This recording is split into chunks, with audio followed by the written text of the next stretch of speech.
And we're alive.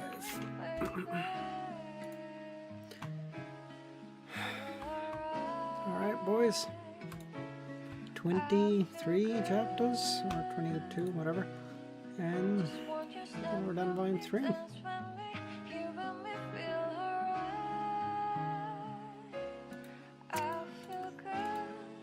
Unknown, how's it going, man? How you doing? That's rough.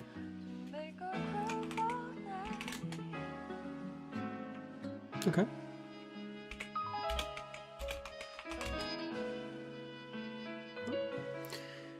Spectral, how's it going, man? I too am pretty excited. Yes, yes. The entrance to 4th Epoch Trier has officially opened. What does that bring? I don't know. What should we do about it? I don't know. What's gonna happen to Lumion? I don't know.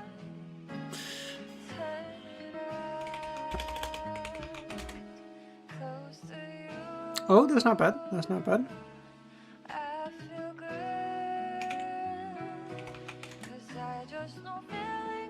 Oh, that's not good.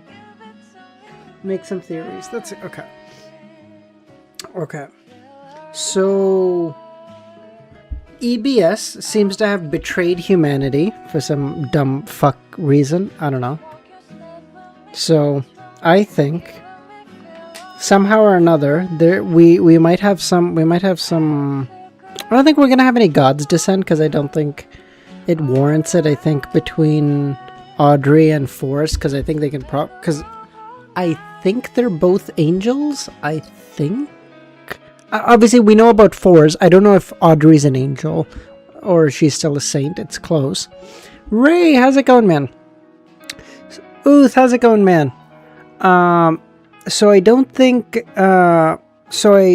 they require like descent of any gods or anything. I think that'll be too much. Unless there's something else catastrophic coming out of 4th Epoch Trier that may warrant it. I don't know. That might be like an external factor. So I think then Forrest is probably gonna take care of Lady Moon, Lady something. I don't know, whatever the fucking lady's name. You know what I'm talking about. And then Audrey just goes up to baby Thanos and just, you know, it is what it is. Gotta do what you gotta do. And then once that's done, then we have to seal 4th Epoch Trier. We can't just let that bitch be open. But the question is, who has the powers to seal it? Maybe they can pray to like Klein, pray to the Fool to have that happen. We might get Loki here, but it feels like Loki's out. Loki's gonna be a future thing. I don't think we're doing Loki right now. So I think my prediction either way is once this volume wraps up, Lumion is gonna go, alright, I gotta get the fuck out of here. I'm just a fucking nuke magnet, okay? I'm fucking room 1. I shouldn't fucking be here, okay? And he's gonna go on a Gehrman Sparrow Traveler style volume. He's gonna be like traveling, maybe trying to find what was the Hisoka and like the others and stuff. Hisoka, Bard, and I think there's one more, right? Trying to find those guys. I think that's what's gonna happen. I think that's the start of volume 4. As for the ending, this is a good question. The problem is there's so many factions. I feel like the Iron and Blood Cross Order is gonna be rough. I don't think we're able to take care of them right now.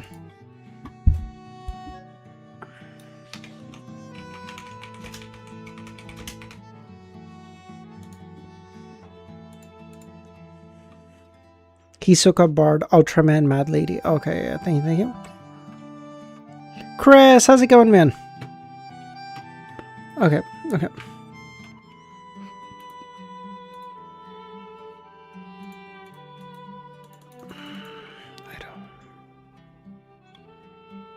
I don't have any I don't have any extra information right now.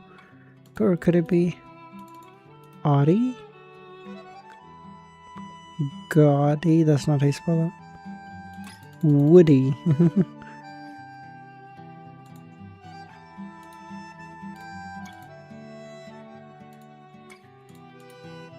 But there's no L. This might be a good word.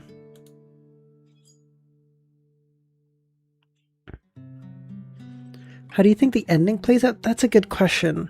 So I think Lumion is gonna have to somehow, because Lumion and Jenna are now at the entrance of the fourth epoch tree and the door is open, right? So Bug, how's it going, man? So I think they might have to do. I want to say like they're gonna have to fight something that comes out, but then fourth epoch tree, I feel like they get fucking one tapped. So unless Alger like comes to them, because Audrey and Thing are busy. Audrey and Fours. Unless we get, maybe we get a Geo. Maybe we see Geo again. Maybe Geo comes over to help these guys. It is almost time, gentlemen. It is almost time. Good to see you, by the way. Maybe Geo comes to help Lumion and Jenna. Fours is soloing EBS. I mean, they got the baby EBS and they got Madam Moon, Lady Moon, Madam, whatever the fuck that lady's name is, okay? This rough. That lady's an angel too, so she can at least keep Fours busy. So don't get me wrong, I'm sure Audrey can kill the baby. That's a bad sentence. Don't clip that. Madam Knight. Is it Madam Knight? Whatever. And the other gods will pull up. I don't think the gods descend, though. I talked about this kind of. I don't think the other gods descend. Because it's not actually Thing, you know? It's not actually EBS himself. It's like his child or whatever. Or like. So, like, it's not something that would warrant divine descent. YouTube removed the clip option? Really? Oh, that's so sad. Écoutez mon cœur. Are you sure? Let me see.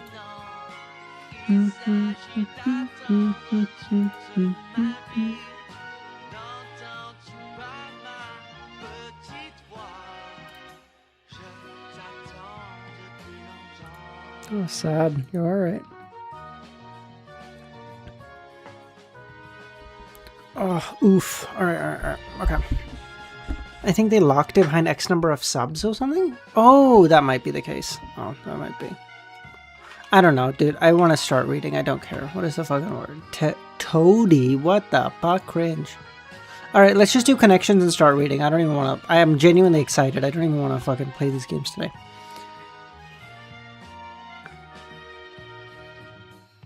Marvel DC. Sleeper, Dark Horse, Underdog, Longshot. Pepsinogen? The fuck is this? Power, AC, DC, voltage.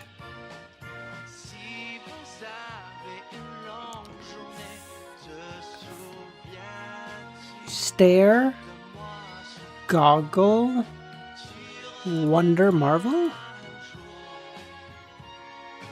Perfect.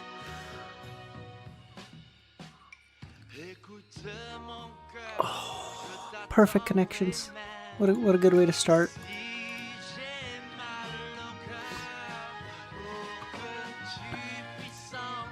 It's so peak. What a good start. All right, boys. We have some guests coming over later. So if I stream for 4 hours, my parents are gonna yell at me like no fucking tomorrow. So we got y'all are about to witness something truly marvelous. The heavens will tremble before my might before the end of the day, boys. Let's do this.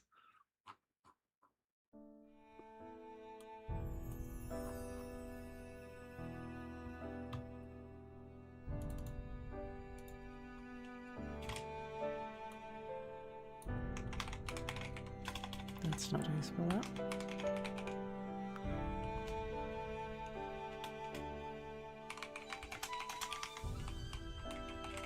Start with Veneta. Sounds good. Thank you, thank you.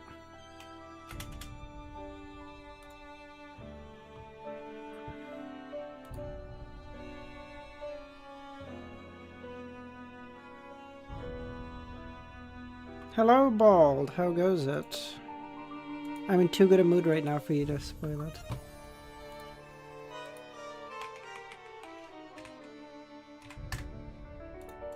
End. Let's do this, boys. You've recovered, Jenna whispered to Lumion. She refrained from speaking loudly, fearing that it may agitate her companion and triggers the same mutation. Plus, there was a concern of attracting the ominous giant's attention. Lumion locked eyes with Jenna and realized from the reflection that he was back to normal. 22, Bug, yeah. This means the hostile ritual conducted by the heretics using me as a template has ended, he responded. Suddenly, he scanned the area. With the ritual ended, he anticipated the arrival of the evil gods bestowed. His gaze focused on the unusual area adorned with pale black stone bricks. It sprawled out, filling Lumion's field of vision, except for where it stopped short of the distant Grand City. Stretching across his vision, grayish-white stone pillars loomed every 20 or 30 meters, some standing tall and some succumbing to collapse. These pillars, broad enough to span the reach of 3 or 4 people, obstructed Lumion's view beyond. The sky, supported by these stone sentinels, took on an odd translucence, as if an unseen fire silently raged. The resulting glow cast an eerie brightness akin to the dusk on a war-torn battlefield. Lumion didn't perceive Madame Polly and the other bestowed of the evil gods. Did the residents of the hostel not enter, or are they scattered in various places? Unfazed, he redirected his focus. Though Jenna grappled with the concept of random, she grasped Lumion's intent. Without delving deeper, she pivoted and said, "What do we do now?" At the same time, Jenna made a connection. The hostel was created using CL as a template. Based on my knowledge involved in a demoness's curse, could CL harbor an evil god's bestowed within? He seemed to have mentioned that he had Mr. Fool's seal on him, and the one who is sealed is the evil god's bestowed. The transformation was similar to the effects of a curse, but due to a seal, there was no consequences? What do we do, Lumion thought. Our move now is to put some distance between us and that fucking giant. We'll head in the opposite direction of the city, find a secure hiding spot, and observe. Our goal is to locate an exit, fast. Despite feeling an unusual pull to the giant in the city, Lumion resisted. He was no longer under the intense attraction that gripped him before, now that he lacked an angelic level. The giant, undoubtedly godlike in nature, seemed to be in a state of madness. Lumion, a Sequence 6, couldn't afford to approach it. Just a glance could make him lose control. The city, possibly 4th Epoch Trier, held its own danger, one that caused even demigods to perish within, with potential undead creatures and corruption like the old bones. Lumion had the full seal, the aura of Alista Tudor, but he couldn't feel relaxed. If he had entered Trier with such intentions, he may have turned into an irrational, lingering monster. With that, Lumion turned and sprinted in the opposite direction. He needed to put some distance between himself and the giant. The unrestrained voices of high-level Beyonders posed a grave threat to mid-sequencers. As Lumion sprinted, a slight frown creased in his forehead. He could feel another drain on his spirituality after the intense battle in the painting world. If another mishap happened, he wondered how long he could endure. I need to find a way to replenish my spirituality. In reality, it's midnight. Should I lay low until 6 a.m.? In the fake market district on the surface, torrential rain cascaded upon Seraphine and the other rooms. They stood on the street across from the dance hall, their chests radiating. One by one, the figures materialized, piercing through the void and descending into profound darkness, entering the iron black door tainted with blood and rust. Seraphine gazed at the surreal scene, her vacant eyes and rigid expression suddenly overtaken. Beside her, Gabriel's face beamed with joy. Is it over? Can we be together? Seraphine's face twisted. Leave this place and stay away from me. Why? Gabriel questioned, perplexed. Seraphine's role as a room was over. It should be done, right? With the tenants gone, the hostel rooms no longer hold any value, Seraphine said. Before she could finish, a pair of translucent, dragonfly-like wings sprouted from her back. Silently, her form disintegrated, and the wet, lake blue dress lost its support and plummeted to the ground, adorned with writhing flesh and blood. Music changes Sacred Heart. Thank you, Kami. Seraphine's head remained relatively intact, surrounded by blood dragonflies. Arun, how's it going, man? A few wheat ears and mushrooms sprouted from her face. She opened her mouth as if leading to another world. We are not bestowed, but the works of pixies. Go. Gabriel stared at Seraphim. An indescribable sorrow etched on his face. In the midst of the rain and the sunlight, he instinctively took a few steps in the opposite direction before stopping. He turned, going back to Seraphim. I'd forgotten. I'm already a monster. Where can I possibly go? Harsh, how's it going, man? I am grateful that you let me run on my own in the end. As Gabriel spoke, he bent down, allowing his knees to touch the ground. His arms enveloped the countless blood dragonflies and Seraphim's head, and he planted a deep kiss on the lips adorned with wheat ears and mushrooms. The blood dragonflies sliced through his flesh with their wings, burrowing into his body. He persisted in the kiss. Raindrops pelted them, and before long, the dreamy wings emerged from Gabriel's back as well. Burnt! Holy shit, dude! How's it going? Long time no see. Well, I mean, in stream. I talked to you yesterday. Amidst the spine-chilling gnawing sounds, Gabriel's body collapsed. In the midst of the ensuing blood, strange-shaped dragonflies with translucent wings resembling meatballs soared into the air. Suddenly, blazing sunlight descended. Not far away, Angolme, Valentine, and Immer spread their arms. Upon returning to Église St. Robert, they remained unaffected by the ritual, no longer within the world of the painting. They stayed grounded, and they made their way to the dance hall.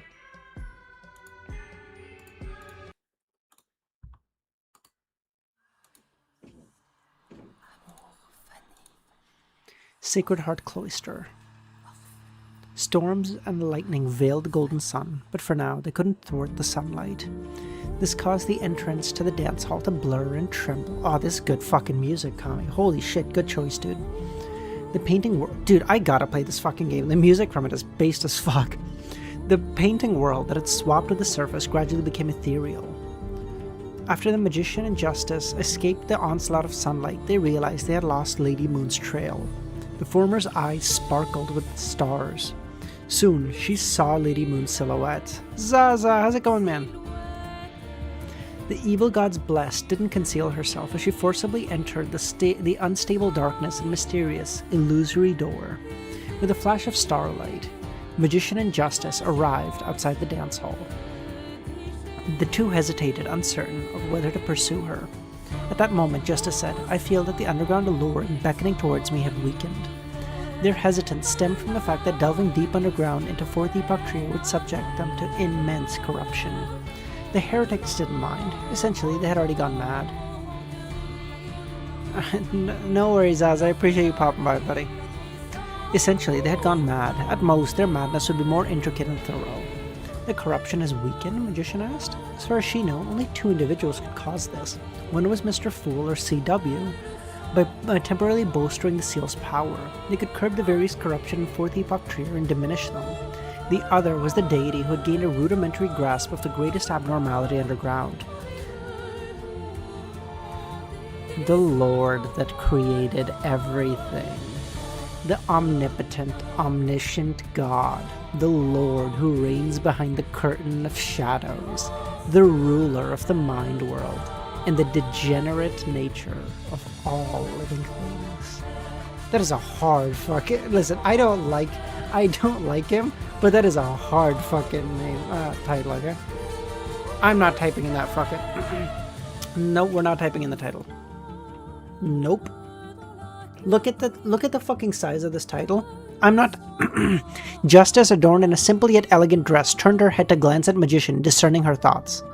What the fuck are we talking about? This is not a title. Sal, buddy, how's it going?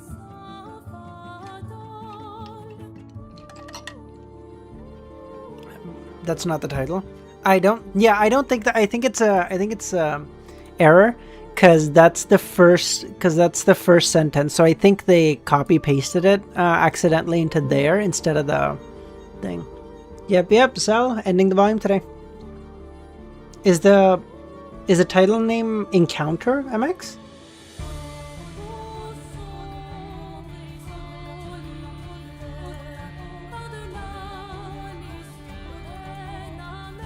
Encounter? Okay. Thank you guys. Thank you.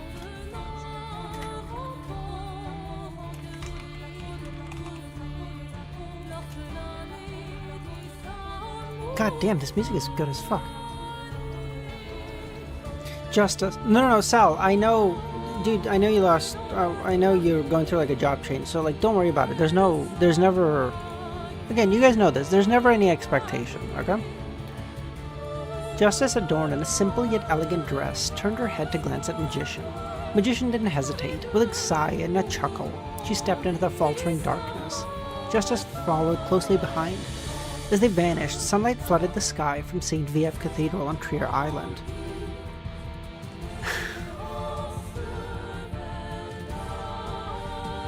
Change back to Vanitas at Franco? Okay, thank you. The sun's rays pierced the darkness of the dance hall, illuminating a translucent woman in a white robe adorned with golden threads. She possessed a captivating beauty. Trier's guardian angel paid no heed to the Sacred Heart cloister as she passed through the illusory door. Simultaneously, a whistle resonated from the patriarchal cathedral of the god of steam. As if part of a ritual that emanated a iron-black chimney. And a substantial amount of pale white fog bellowed into the air, contorting and writhing. The figure that materialized was tall and handsome, with tall chestnut hair. Dude, I don't even hate Steam as much as I fucking do EBS now. What a piece of shit. He just fucking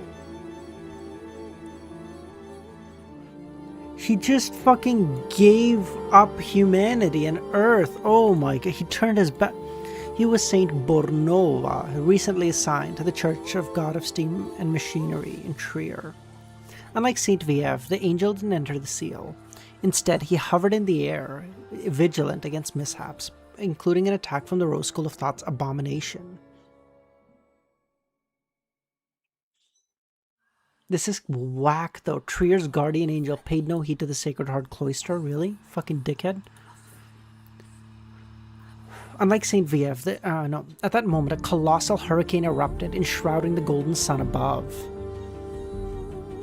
With the advent of this apocalyptic phenomena, the already unstable effects of the ritual, disrupted by various interferences, could no longer be sustained. The figures in the painting lingering on the ground and the illusory illusions of the surrounding buildings became recognizable as fake. This virtual reality-like scene seamlessly overlapped with the tangible market district. Just as the surface and the underground were on the brink of switching yet again, a figure materialized in front of the dance hall. This figure sported straight eyebrows and blue eyes, along with long chestnut hair cascading to the waist, adorned in a white shirt, ribbons, and flowers. A brown captain's coat with intricate patterns. In her left hand, holding a golden item engraved with mysterious patterns.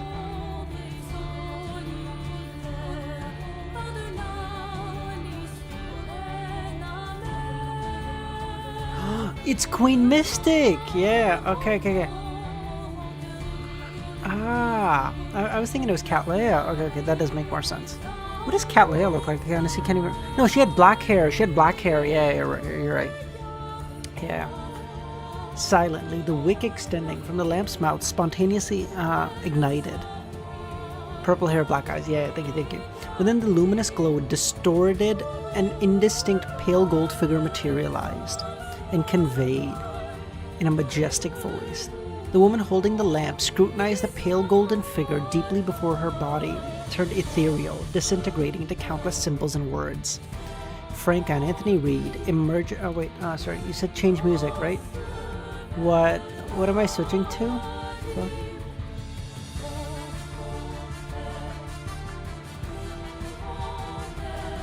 Oh, Vanitas again? Okay, thank you.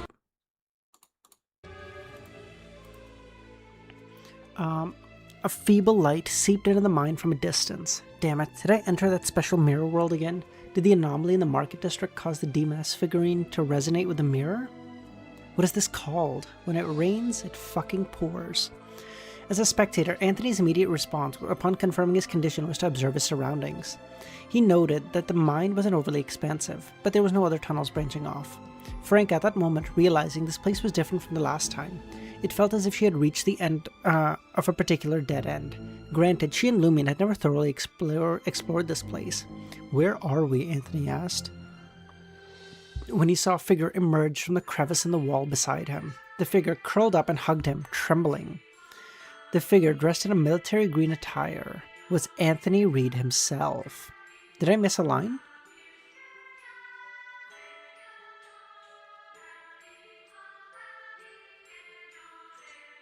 I don't think so. As if sensing Anthony's gaze, the figure turned his head. His dark brown eyes filled with resentment and malice. Unfazed, Frank aside, your mirror version doesn't seem aggressive. Anthony, the trembling version, vanished.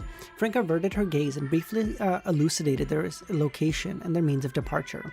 Upon checking their belongings, they realized that only the silver mirror was missing. The demoness statue remained as well.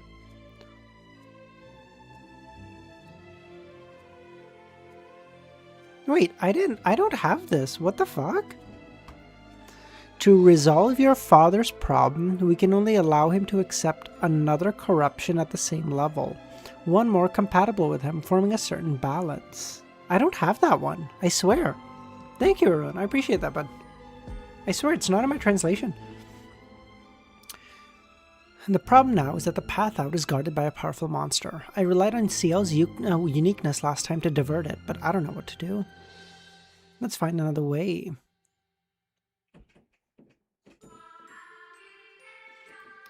Wait, your father's problem? What is that? Let's find another egg, a Roselle. No, I couldn't tell if that was, I thought it was Bernadette saying that. I didn't realize it was someone saying it to Bernadette. Shut up, God, I'm not an idiot. Let's find another exit first. Yes, we have to hurry. Staying in this mirror world for too long will cause problems. It's the genie saying it to, okay, see, how would I know that? I don't know. All right, Anthony said. The two of them paid no mind to the faces lurking in the darkness on either side. They swiftly moved forward and entered the only tunnel. As they progressed, the illumination increased and visibility improved. After walking for a while, they both stopped. It resembled a cave sealed by pure light. The golden figure conveyed... Bro, I'm really far along, okay? I'm not fucking... I don't know what it was preceded by. Shut up. Fuck you, Harsh. Bro. Frank exhaled and said to Anthony, let's give it a try. If not right, we'll retreat. There's no other way. Okay, Anthony said. Their figures passed through. Lumen and Jenna sprinted between towering, collapsed grayish-white stone pillars. I am... Okay, don't call me that, okay? don't call me a tsundere, okay? Okay. The only change was their perspective, now positioned on the side of the... wait, what the fuck? Yeah, now positioned on the side instead of facing the giant. Why did we circle back? Jenna asked. We were running in the opposite direction. As a hunter, it's rare for me to get lost. The current situation suggests that there's a problem with directions of the space. No matter where we run, we will return here. Fortunately, the distance between them and the giant had barely increased. Upon hearing Lumen's explanation, Jenna looked forward. Beyond the pale black stone bricks, in the wilderness connected to the majestic city, mirror fragments were scattered. They weren't large, but there was thousands. A sudden realization struck Lumion. A way to restore his spirituality. In a space effective at weakening the influence of an evil god, he could execute a ritual, siphon the boon ascent to sequence 6. By destabilizing various states, the ritual would promptly restore and amplify spirituality. In essence, he could exchange the stability of his state for the enhancement and replenishment for his spirituality.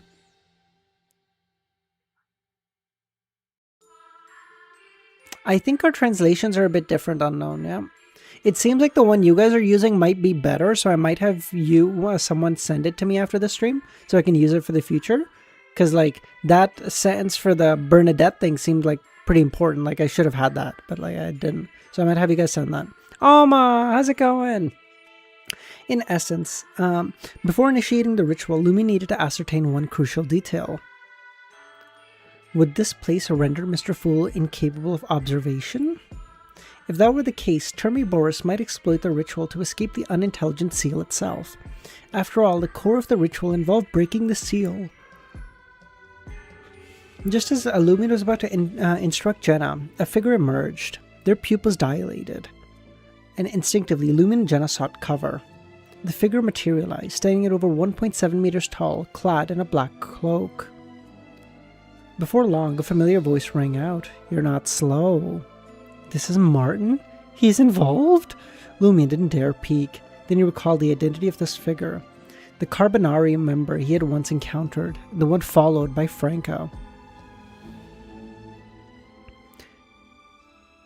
Shouldn't the Carbonari be causing chaos on the surface, Lumion thought? At that moment, Jenna produced a mirror and gestured if Lumion needed assistance.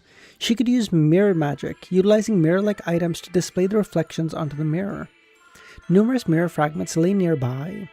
Lumion shook his head and said, "Wait." He decided to wait at a critical juncture. There was no need to take any unnecessary risks right now. At that moment, a mellow voice spoke to Martin. "Where's the president of your Iron and Blood Cross Order?" "Headed there, of course," Martin said. "It is the stage for important figures, and we have our own mission." "Why are you still wearing the cloak? Is it someone new beneath?" As cautious as ever, the deep voice sighed. Lumin and Jenna heard the rustling of clothes. "Oh, these two are gonna start bucking. Avert your eyes." Jenna took the hint and recited the incantation silently, her hand resting on the mirror. The figure wore a cloak without the hood. His hair was thick and slightly curly, and his eyes as sharp as an eagle. What? Lumin recognized the man. Philip, the deceased General Phillip. The blood chickens!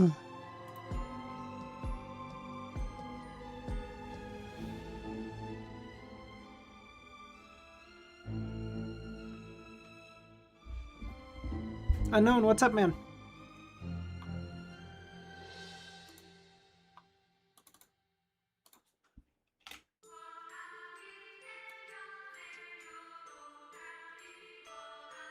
General? Okay. Yeah, just send me a new one. I can just use that. Fuck up.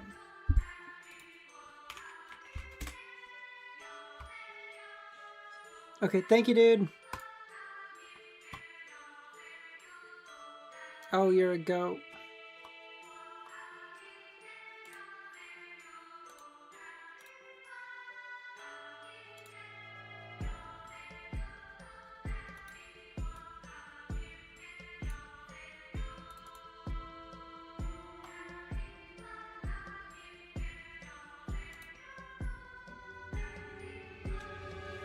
Oh, for fuck's sakes. They both look identical. I don't know which one it is now. I'm gonna assume it's this one. They both look identical in my book reader.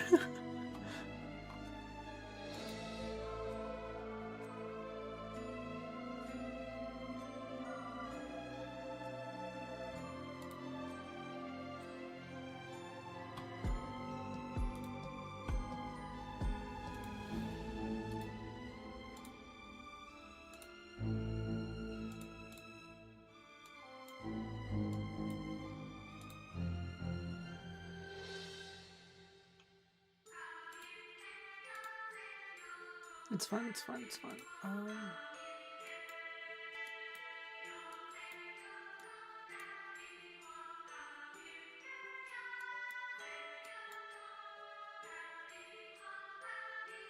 Okay, this is fine. Give me 1 second. We'll just get there. 475. Yeah, I feel like, I feel like that the anime that you're talking about, I feel like that's a relatively popular one that a lot of people were looking out for when it came out as a manga and as an anime recently. Recognizing the man as the General Phillip, a realization surged in Lumine's mind. He connected the dots and reevaluated details based on previously deemed a stretch. Plague, how's it going?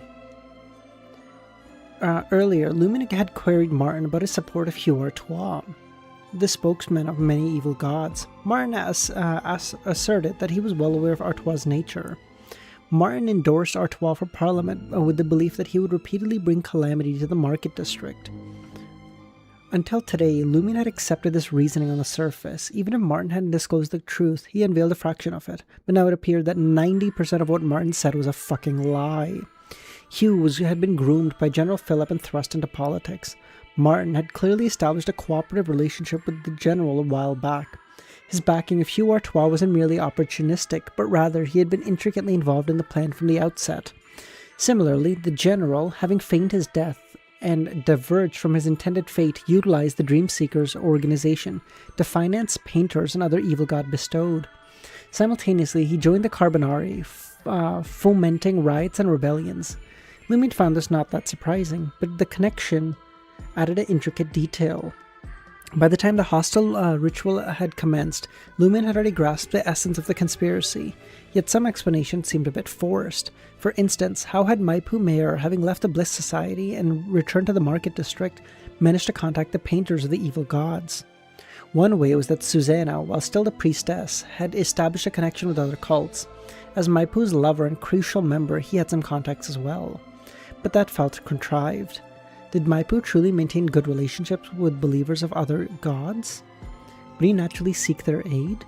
Despite his knowledge of an angel sealed in Lumine's body, he couldn't fathom exploiting this information beyond offering sacrifices, unless the Mother Tree of Desire received a revelation directly. Why wouldn't the recipient, potentially having received a divine revelation, flaunt it?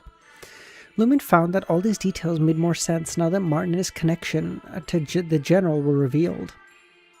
Following the Tree of Shadow, Martin tasked Lumine and Frank and their subordinates with investigating the incident and Hugh Artois' assassination, but he would undoubtedly gather information about Bliss Society's actions, mistakes, and issues through the general.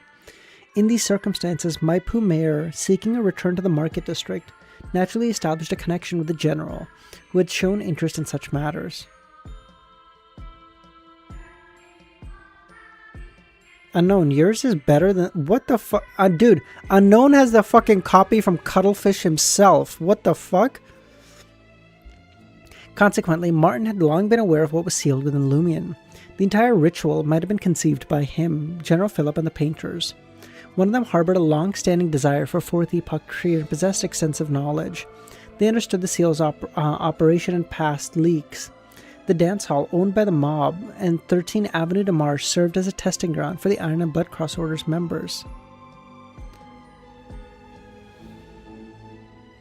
The other had a deep connection to the domain of fate. Through the financial support of the Dream Seekers organization, he had united many cults, accumulating vast knowledge in many aspects. The reason why Hugh Artois had numerous evil gods bestowed protecting him wasn't merely due to the ability to interact with problematic individuals, or the ingrained enlightened perception he had on others. Instead, because his backer, the General, a veteran, had long been dedicated to cooperating with heretics.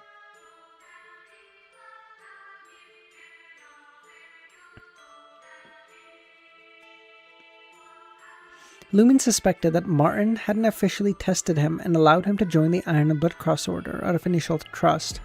Instead, he had finalized the hostile plan and decided to keep Lumine under close watch. If the Tarot Club hadn't intervened and the ritual hadn't been hastened, it was highly likely that Martin, or a demigod of the Iron and Blood Cross Order, would have been the one to ultimately confront Lumine and bring him to the painting world. As these thoughts raced, Lumine's understanding became more clear. Everything Martin had undertaken since the Tree of Shadow was geared towards this ritual, as expected of a former or current conspirer. Bro, he's not a current conspirer. He's At least a sequence 5, maybe 4. I'm saying it.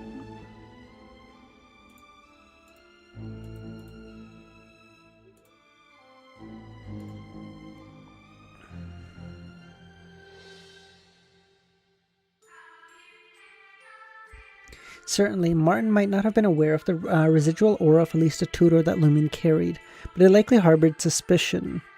However, he couldn't fathom the core issue. After all, he was aware that an angel was sealed within Lumion's body. Regardless, whether Martin knew about the other organization backing him or Franca, Lumion believed that Martin had sent something awry, but the precise details remained elusive.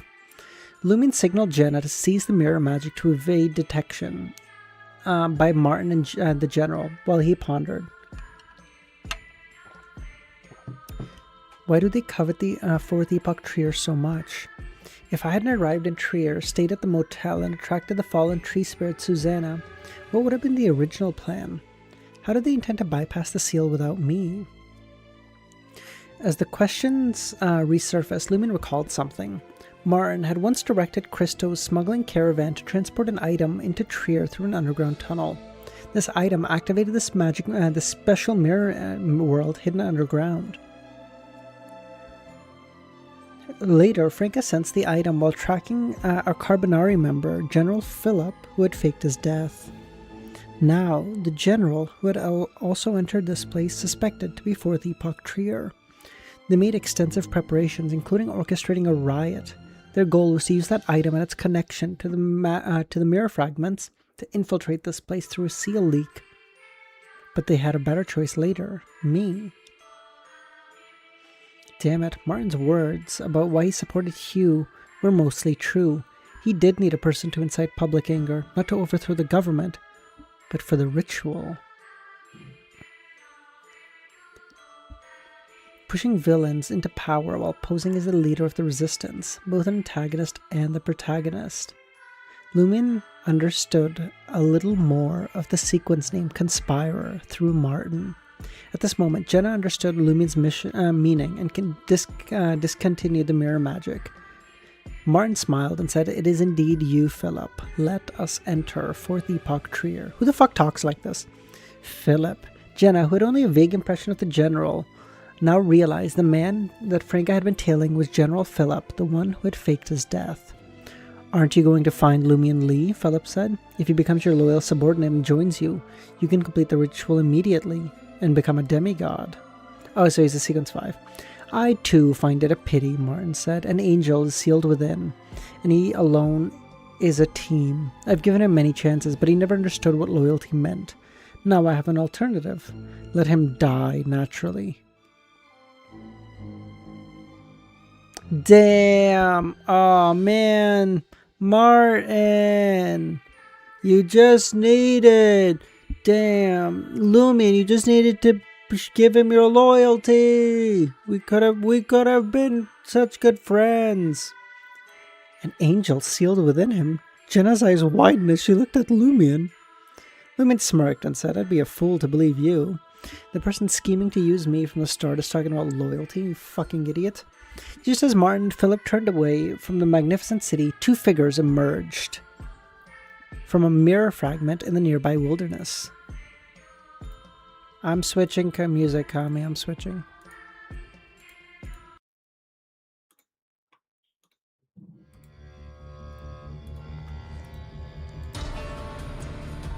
It was Franca, dressed in a blouse, and Anthony Reed. Franca scanned her surroundings and spotted Martin, encased in full-body armor. Is this a full-body silver armor that Martin is wearing? Remind anyone of the thing that Leonard was wearing in volume 2? 2? Yeah, 2. Lanavis, right? The 8 eyes met, and the air froze for a moment. Count Puffer's figure materialized at the edge of the wilderness, gazing at the giant shroud in the storm, lightning, flames, and smoke standing dozens of meters tall. It was Varmonda Sauron, who had lost control and gone underground.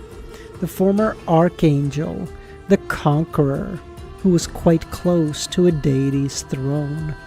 The Conqueror. What is...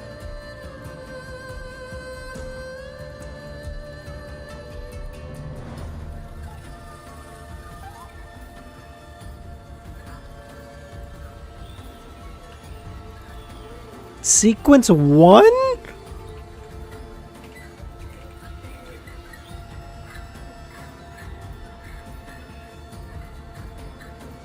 Oh my god.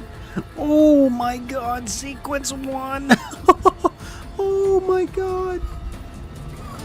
Bro, I don't remember all the sequences. Sue me, bug. God. Wallflower, how's it going?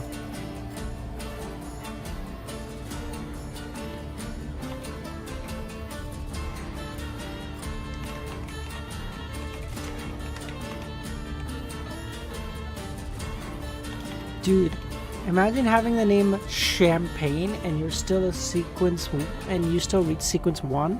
Damn, the deck was stacked against him and he still clutched up though. Count Puffer charged through the tempest, battling winds, rain, and lightning. Meanwhile, what the fuck am I doing? The pixies in the distinct blue beret, the overseer of the hostel, positioned near the shroud of darkness around the dance hall, took advantage of the moment and slipped through the iron-colored door. Fully aware of the peril that awaited her, she felt compelled by the will of a deity. Regrettably, upon her arrival, she found herself suspended in the midst of the raging storm. A colossal figure reflected in her eyes, resembling a horrifying, charred giant. Its once fleshy exterior was now absent, the charred metal skeleton engulfed in a blazing purple flame from what seemed like an intact body. Eve, how's it going? But cracks riddled in structure, continuously emanating illusory symbols, lightning, hail, fog. The majestic purple flames and the iron-black metal skeleton held inscrutable knowledge. Blood-hued, magma-like pus oozed out from the cracks, transforming into black-purple flames. Witnessing this, the pixie in the blue beret combusted. Alright, okay, do that in the privacy of your own room, God. Yeah, nasty. Instinctively, a fear flashed in her eyes as she desperately reached into the void, entering an intangible state. Yet her form did not change. With a swift swoosh, every cell in the pixie's body ignited. After enduring agonizing contortion, she metamorphosed into a pixie crafted from flames. Lifeless eyes stared at her. Within the fiery dragonfly wings, the altered pixie danced around the giant's figure as if escorting him. Count Buffer was struck by lightning bolts, and nearby flames erupted. Drenched in the relentless rain, enduring hailstones that battered him until he bled, he persevered through thick smoke. Perhaps due to the Sauron family bloodline coursing through him, he remained unaffected by the surrounding chaos. As the smoke cleared and the storm abated, Count Puffer eagerly gazed at the giant. Within the iron-black skull, amidst the purple flames, a distorted face of pain flickered. The face bore a resemblance to Puffer, except its eyes were deathly still. Upon spotting the giant, Puffer ignited in flames also. Excruciating pain racked him, yet his gaze remained on the giant.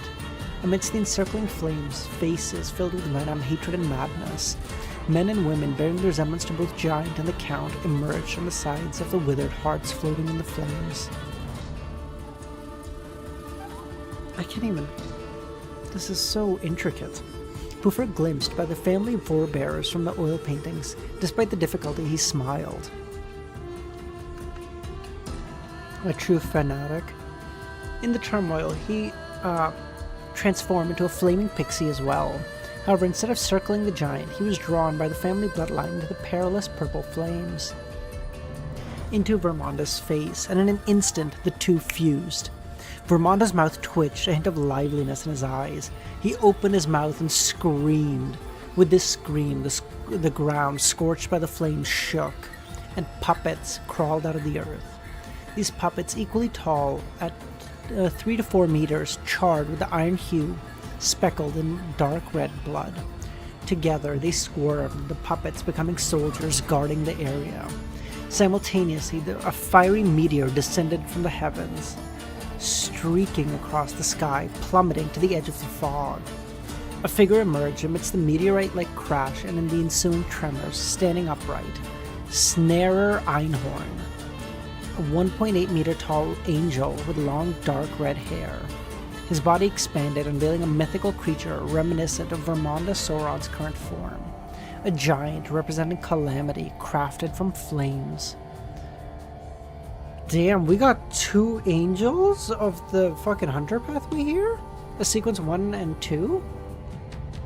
Under the silent blaze of the invisible flames, across the wilderness, Polly de Roquefort, draped in a black dress and a veiled hat, fixed her gaze on the city far away. Or city not far away. She didn't get her husband, butler, and children to enter the hostel. Instead, she arranged for them to temporarily depart Trier. After a brief survey, Madame Polly turned her attention to the man 20 or 30 meters away. Despite appearing in his 50s, his dense blonde hair showed only slight signs of gray. Neatly encircling his mouth, the beard framed his unusually deep facial features. Evident he had been a handsome man in his youth. Voisin Samson. Polly shifted her gaze back to the seemingly boundless city, sensing an inexplicable calling from somewhere. Akin to the embrace of a long-forgotten mother. She took a step forward. Franca hadn't anticipated encountering Martin upon exiting this world, or exiting the mirror world. As an undercover agent for both the Tarot Club and the Demoness sect, she felt a twinge of guilt. The urge to casually greet him with what a coincidence surfaced. However, she was no longer the naive rookie from before. Her worldly and combat experiences ranked amongst the elite in the Research Society. She reacted quickly and yelled at Anthony, "Duck!" and turned invisible. Almost simultaneously, dozens, perhaps hundreds of fireballs materialized around Martin, his eyes profound, his body clad in silver armor. As the fireballs howled and erupted at the previous location of Franca and Anthony, Anthony's gaze fixed on the General Phillip. Experienced, though unsure of what to expect, he followed his teammate's advice, adjusting his body midair, and he kicked with both feet, hurtling to the General. Amidst the explosion, the General was astonished to find a slightly greasy middle-aged man in military attire staring at him. Does he hold a grudge against me? Philip wondered. He saw a myriad of intertwined fates and discerned the thread's approximate origins. A survivor of the sacrificial company, lucky enough to escape then. "You wish to die here?" the General said. As a Sequence 5 Reaper, he made the decision to put his faith in the great goddess of fate and receive the corresponding boon. This choice stemmed from the first-hand recognition of the limitations of his pathway in the mysticism domain. His aim was clear, to swiftly ascend to demigod status, securing the protection of a mighty existence to endure the impending apocalypse. Bro, I fucking hate people who are... I fucking hate people like this in real life and in like literature where they're like, hey, so like the thing I'm doing is like it has these weaknesses, and instead of just like using like one of, I don't know, 50 conventional ways to make up for it, you're a Sequence 5, you're a general, you're a rich as fuck man with an entire fucking, you know, charity organization or whatever used to fund fucking lunatics. Just buy fucking Beyonder items. How hard would it be to just buy a thing from the fucking monster pathway or the seer pathway? What the fuck are we talking? No, I'm gonna pray to an evil god to do this instead? Are you genuinely retarded? What the fuck are we doing here? You could buy a fucking Sequence 5 level item. You could buy a demigod level item. What are we talking about? Despite the initial weakness and the constraints of the Goddess of Fate's pathway, he accepted it without hesitation. It was worth noting that the boon corresponding to Sequence 9, Dreamland. What the fuck is the Goddess of Fate?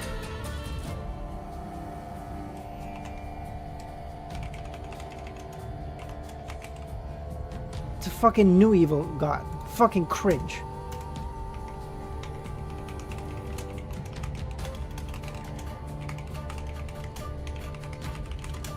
Sequence 9, Dreamless. Also bitchless, motherfucker.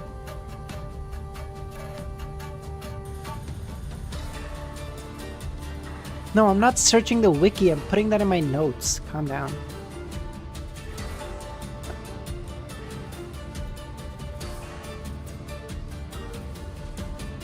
Sequence 8, merely granted a dreamless state and the ability to sense the flow of fate. Sequence 8, musicians.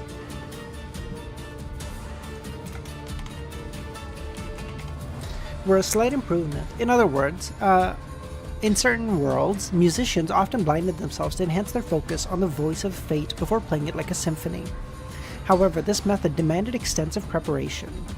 As for Sequence 7, Fate Priors, y'all are just knockoff Mystery Priors, I think. You know what's a mystery? Fate. And you know what fate is? Nothing but a mystery. Idiots. By Sequence 6, the bestowed of the Goddess of Fate finally acquired potent abilities.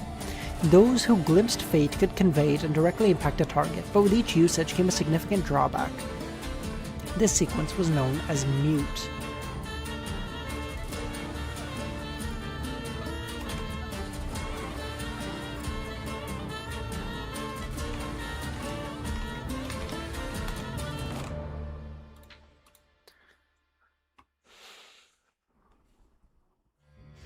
Only after faking his death and breaking free from the original fate did the Sequence 5 deceased no longer bear the previous restrictions.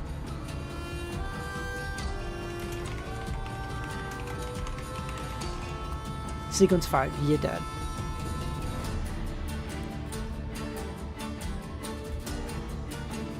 Only after faking his death and breaking free from his original state. Nope, I already read this. As a dual Sequence 5, the General unraveled the threads of fate, discerning the origin of Anthony's animosity, and chuckled. I swear to God, I'll say it.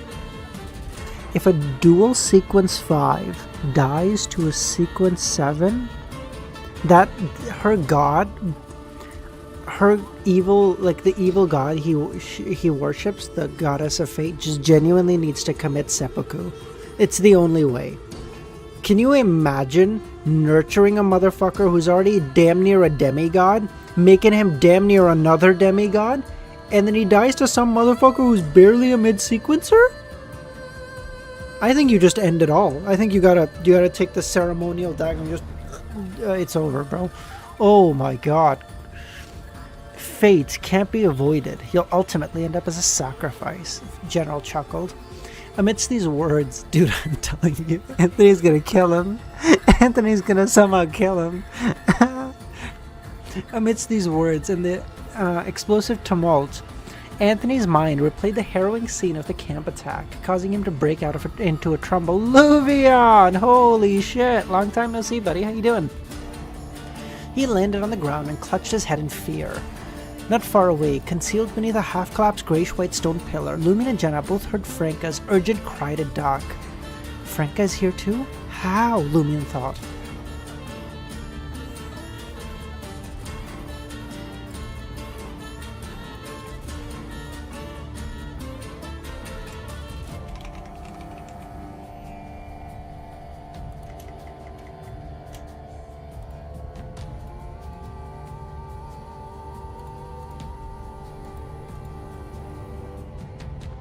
Lumion felt a brief moment of surprise before taking a shot in the dark. Oh, it's really good, yeah. Considering the General Phillip likely used a special item to access the underground mirror world, Lumion figured Franca did too. The why or what didn't matter now. These questions could wait until later. At the fringes of the wilderness, Martin's attempts to flush out Franca from her invisibility failed. His former lover had vanished. Being a demoness of pleasure, Franca relied on her assassin abilities, leaving no footprints, masking her scent and spiritual aura. Oh my god, I'm just realizing. They're gonna kill Martin, and is Lumion gonna become a Sequence 5, like, really soon? He just became 6, there's no way, right? It made her a formidable challenge to track, countering a hunter's knack for intel gathering. Martin, donned in full silver armor, kept on the move, familiar with the demoness's pathway and traits. He knew, having ascended to pleasure, Franca didn't need blood, hair, or nails for curses. As he swiftly maneuvered, Martin glanced at Phillip and Anthony, the information broker. He noticed the latter lying on the ground, clutching his head and trembling.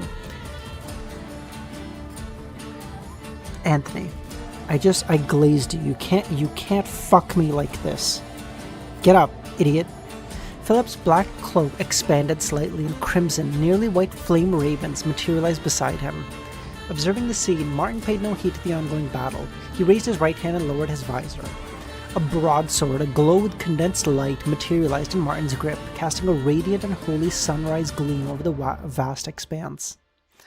It was the power of a Sequence 6 Dawn Paladin. Yeah, nice. The power emanated from Martin's silver armor. Oh, I think this is very similar in essence to the armor that Leonard was using. Because didn't it grant him like similar things? No, that armor was way stronger, I think. No? I think that power had like really bad backlashes too, so I feel like it's gotta be way stronger.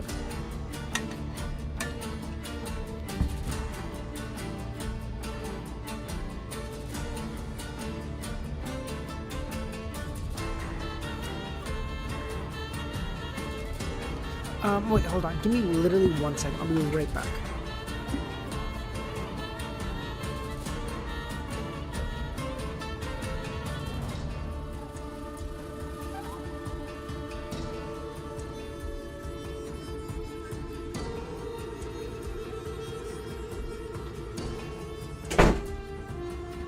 Alright, I'm back.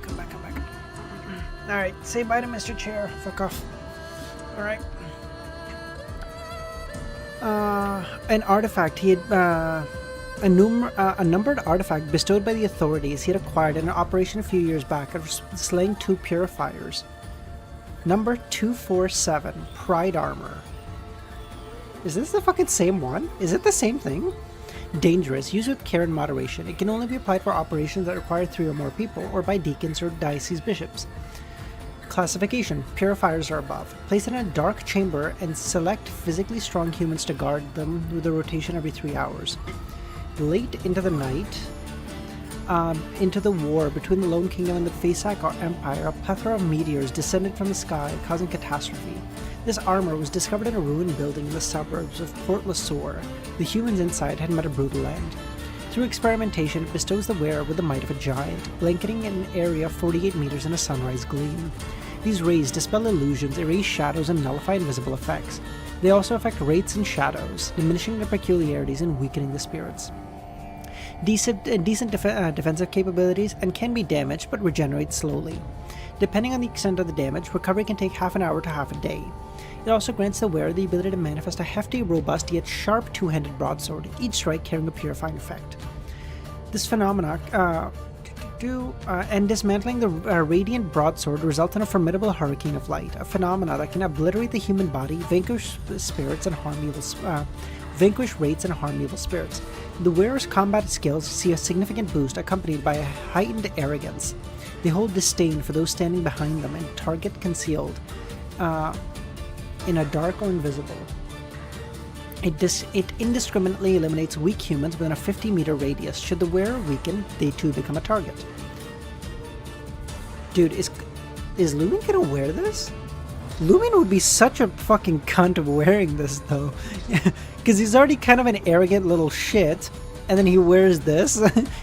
Dude, he's just gonna be wearing this to go get coffee in the morning. The criteria for determining one's physique are inconsistent, sometimes high, sometimes low. Initial findings suggest a correlation with the armor's condition in the surrounding environment. Most humans with regular exercise are those who rely on potions to enhance their physique past the assessment without incident. For exceptions, it was later discovered they suffered from an undetected serious illness or indulged excessively in the past 2 days. No matter who you are, caution is warranted when positioned behind this mirror. Next time you read Anthony, sounds good. Though attacks don't always occur. Similarly, the wearer is vulnerable to its attacks when wearing other mystical items. Experimental results show heightened reaction when facing items from the Evernight pathway and the Earth pathway. The wearer of the armor eventually experiences varying degrees of betrayal, irrespective of whether they are wearing the item. Oh my god. He's gonna get betrayed? Oh wait! Does Lumion betraying him count? Okay, cool thought. At night, this armor is very quiet, exhibiting minimal aggression. However, under a moonlit sky, its demeanor becomes noticeably irritable. The highest level of experimental subject is Sequence 5. Appendix 1. The wearer of the armor grows taller to varying degrees. Under the surface of sealed artifact 2247, Franca materialized. Martin, wearing a visor, hesitated briefly before slashing the sword in his hand. Simultaneously, a multitude of crimson, nearly white fire ravens condensed around him. Surrounded by the ravens, the general locked eyes with Anthony and said, "Accept your fate." Anthony sensed the imminent danger but found himself powerless to resist. "Anthony, no! You're supposed to be my goat! Come on!" Trembling, memories of the haunting night flooded his mind. However, as he recalled the general's words about becoming a sacrifice, the tragic fate of his comrades ignited anger within. It's him. He is the one responsible for harming my comrades, those rough but endearing individuals, the ones who held my back.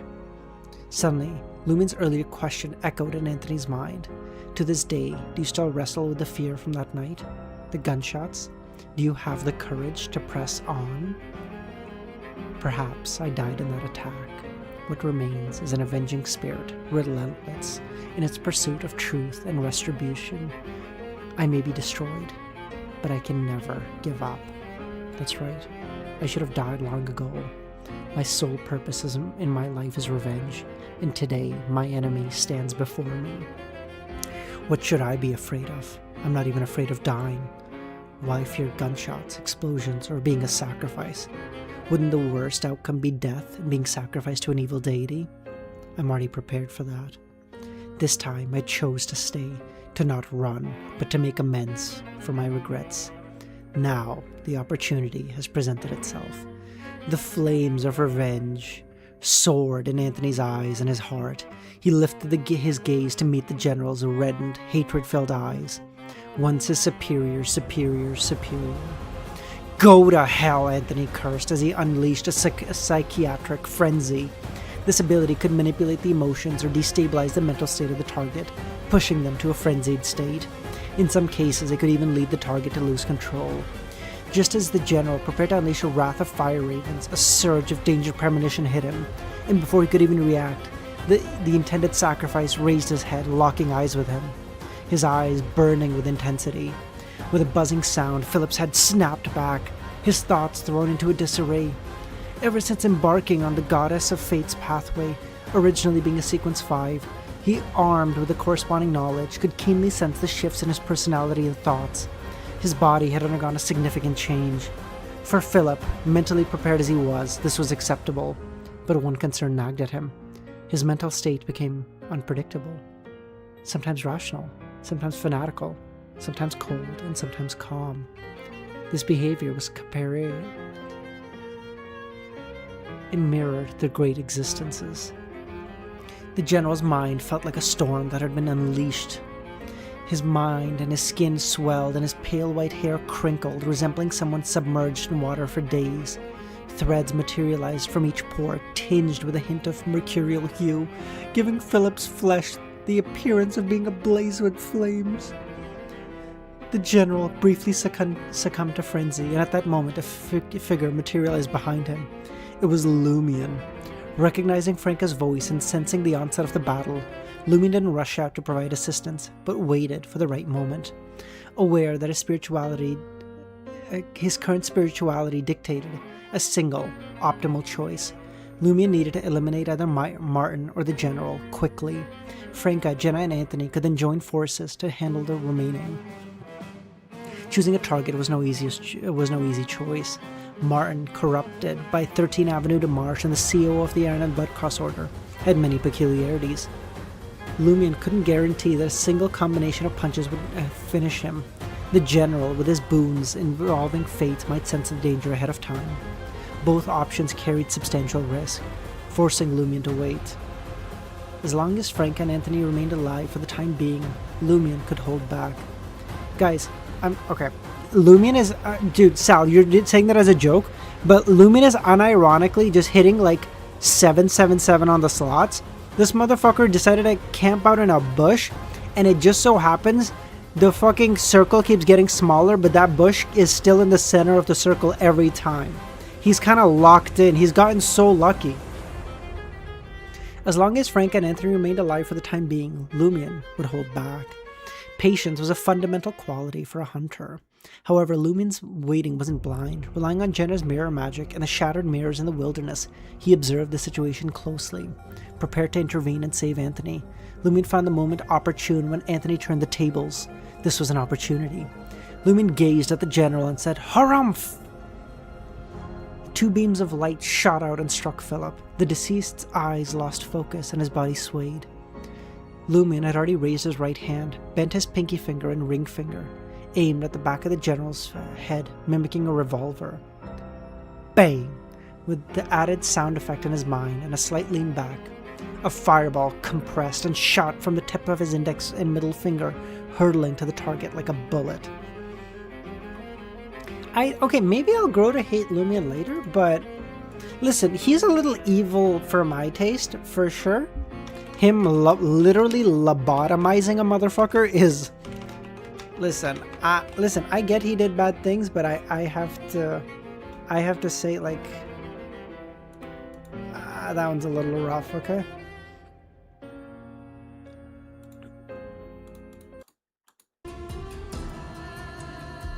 The Crimson Fireball, unleashed from Lumine's... I don't care about him being evil. So then what's the problem? He's a... What does that mean? The fireball honed in on its target, striking the general's head with deadly precision. The explosion that followed resembled a cannonball's impact. The general's body disintegrated from the moment of impact, as if a hammer had struck a mirror. You'll know when you're older? I'm older than you. Amidst the chaos concealed by the explosion, shards of glass scattered across the wilderness. Lumine's eyes widened. Does the deceased pathway also have mirror substitution? Or does the general possess a mystical item from the demoness No. Anthony, no.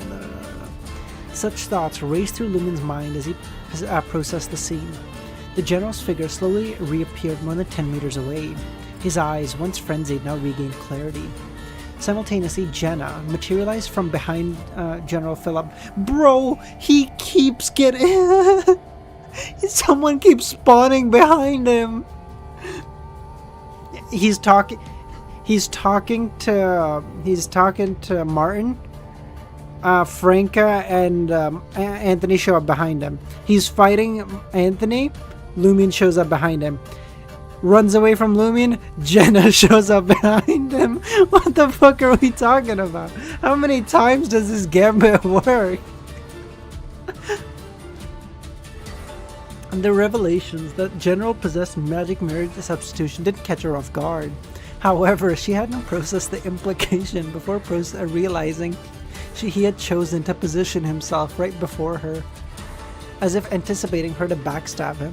Dude, it's so joke. It's like Anthony tried stinging him behind him once, and Lumine was like, second time's a charm. Didn't work. Jenna's like, third time's a charm. This is not gonna work. And then fucking Audrey's gonna show up and be like, nah, bitch, this time is done. Originally, Jenna had devised a plan to exploit Lumine's clash with the general. Her intention was to utilize invisibility, slip away from her hiding spot, and reach the wilderness's edge. Her goal, to assist Franca cast a curse if Lumine's strike fell short, or create a frosty hindrance. Unexpectedly, the general had simply escaped right in front of her. Such an opportunity couldn't be ignored. Confused by the unfolding events, Jenna instinctively raised her right hand and aimed her revolver at the back of Philip's head.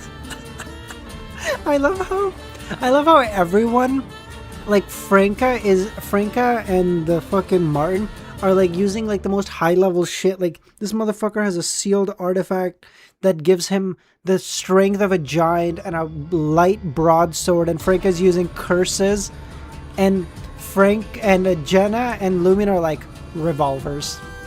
Good old reliable. Though unsure of the reason behind this bizarre turn of events, she suspected it was connected to the lucky coin she received from Will. Jenna squeezed the trigger and a yellow bullet wreathed in black flame shot out, hurtling to Philip's skull. Meanwhile, Franca emerged from the radiant sunrise gleam, witnessing Anthony overcoming his fear to employ his abilities on Philip. Lumine had, for some reason, arrived mysteriously. Without time to dwell, Franca raised her classic brass revolver and fired the bullets at Martin. Her strategy was clear: unleash her strength to stall Martin and deny him the opportunity to save Philip.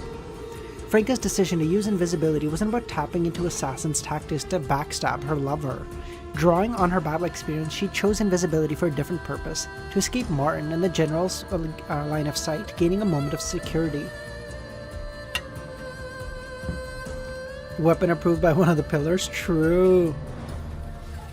During this fleeting period, Franca not only moved with agility, but also retrieved the coin bag full of coins. Wearing the iron black ring of punishment on her left thumb and Beatrice's necklace, she completed her ensemble. Dude. Hold on.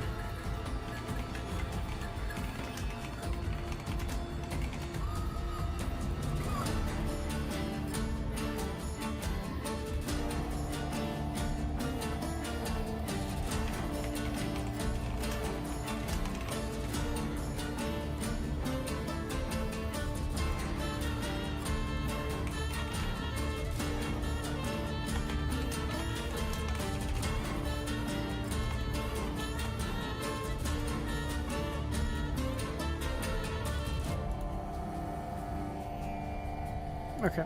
This is what Martin is pulling up to this fucking fight dressed as.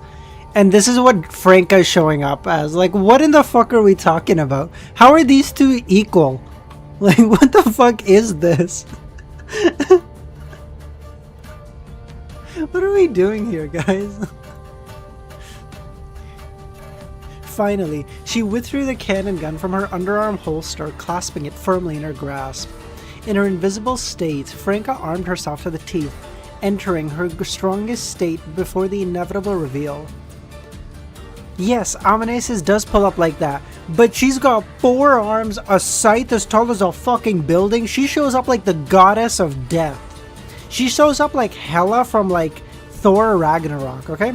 She shows up like the fucking go, and Franca's like, tee-hee, I got this cute little dress. I found it yesterday. How do you like it? As the iron black bullet sped towards Martin, Franca's diamond necklace on her chest emitted a faint glow.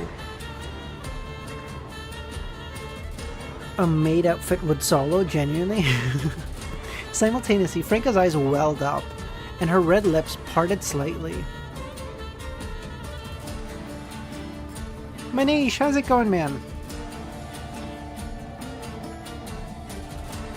Amplifying the allure of a demoness, Martin's body heated up, feeling the blood rush to his nether regions. The sights of his past entanglement with Franca flooded his mind. His eyes reddened, breathing growing labored. From Beatrice's necklace and the lust of the Mother Tree of Desire pathway, coupled with the charm of the pleasure of the demoness of pleasure, it was a synergistic effect greater than the sum of its parts. Moreover, Martin wasn't a stranger to such experiences. He had always agreed to the words in Roselle's chronicles. The taste of a demoness ain't bad, brother. How could he control himself after tasting a demoness? Clang. The iron-black bullet struck Martin's chest, causing cracks in the armor. Franca, not surprised that the attack wouldn't have worked, realized in her haste that she hadn't activated the heavy strike effect of the cannon gun. The brass revolver, a mystical item purchased from the curly-haired baboon society, wasn't particularly potent or mystical. It had 2 simple effects: a normal shot, and second, a heavy strike akin to a small cannonball. Franca always carried it to compensate for Demoness's lack of offensive capabilities. When she couldn't use the curse, the cannon's gun negative effects were minimal, and if all 6 rounds were not fired in a day or maintained every other week, rare situations like chamber explosions could happen. Observing Martin's infatuated gaze behind the visor, Franca hesitated before using her right thumb to pull back the cannon's gun hammer. Bang! Franca moved and pulled the trigger at Martin yet again, who lunged at her as if to seek a mate. The bullet collided with him, accompanied with blazing flames. Almost simultaneously, Franca sensed an anomaly in the demoness's figurine she had stuffed in her pocket. Not only did it turn cold again like ice, but it also trembled. Why is it you again? Are you done? Franca thought, both angry and cautious. Simultaneously, on the other side, Jenna's bullet fired from an ordinary revolver. Sorry, give me 1 second, just checking something.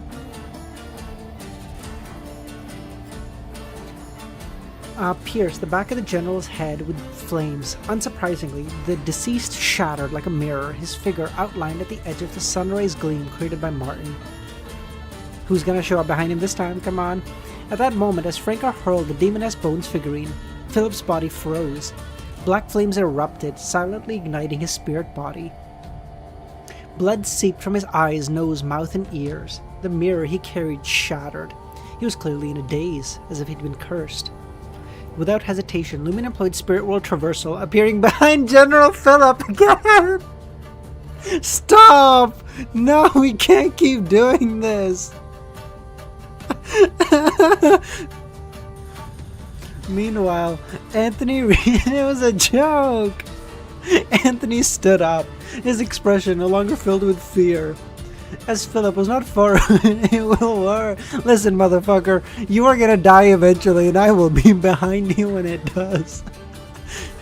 On the verge of the clear sunrise gleam, he ran towards his general. Philip's figure reflected in his eyes. He couldn't help but smile. His pupils turned vertical. This time, he refrained from using frenzy, fearing it may cause the general to lose control, giving Martin an opportunity to kill his team. He chose awe, dragon might. dude, like genuinely, like maybe Lumien's behind me right now. Under normal circumstances, he wouldn't have succumbed to such a severe awe. At most, he would have experienced a temporary fear, but he was in a dire state, influenced by an unknown force, betrayed by an item on him. Observing this, Lumien refrained from using the spell of Harumph. His right hand took the shape of a revolver again and aimed. They're not even trying, bro. I love how, again, I'm telling you, they're doing so much important, cool shit with Martin, and with this guy, they're like, flash step behind him, revolver. Flash step behind him, revolver. How many times? Observing this, he fired a crimson fireball that was nearly white from his fingertips. Philip was jolted awake by the tangible premonition of fear, only to witness his impending demise. A wave of indignation washing over him. Despite being stronger, possessing lethal strikes, and an array of mystical abilities, he suffered a relentless beating without a chance to retaliate. In his eyes, countless fates interwoven like a net, constantly changing, making him feel like a fucking clown. Philip's head exploded from Lumen's crimson white fireball, skull fragments splattering. The deceased's body thudded to the ground, and an item rolled out of his hidden pocket. A pitch-black figurine, palm-sized, resembling a beautiful woman. What? Lumen's gaze shifted to the primordial demoness figurine that Franca threw, similar to the one on Philip. One was white and the other pitch-black. Suddenly, Lumen grasped why General Phillip had mirror substitution. With the special primordial demoness figurine, he had naturally converged with the demoness, also explaining why he appeared right in front of Jenna. Subsequently, Franca's official demoness figurine resonated with the pitch-black one, causing an abnormality that led to Philip being cursed. The pitch-black primordial demoness figurine was likely the item Martin had smuggled into Trier through Crystal.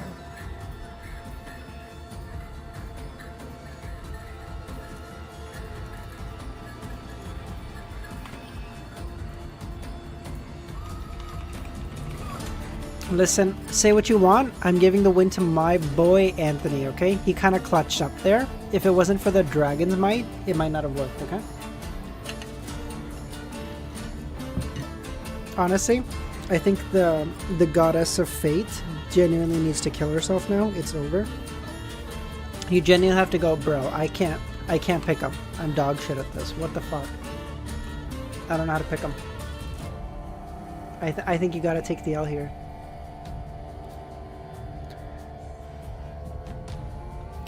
The jet black item, the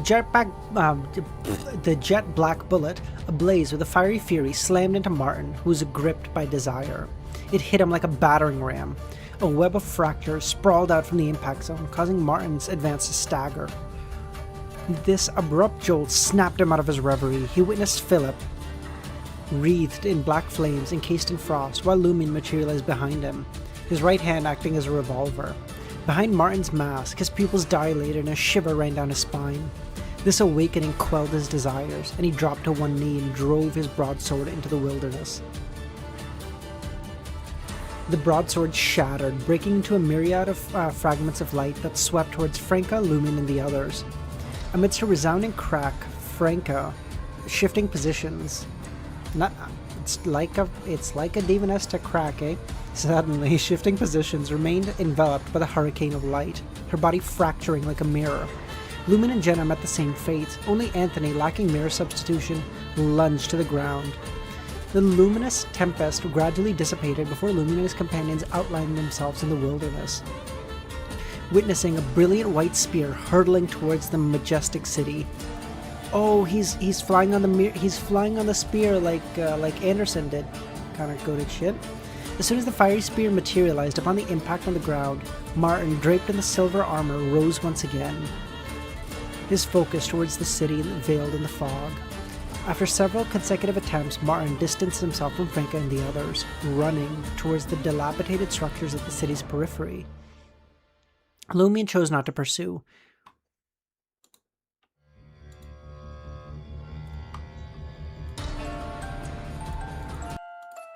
What? It's too early for this music, Kami.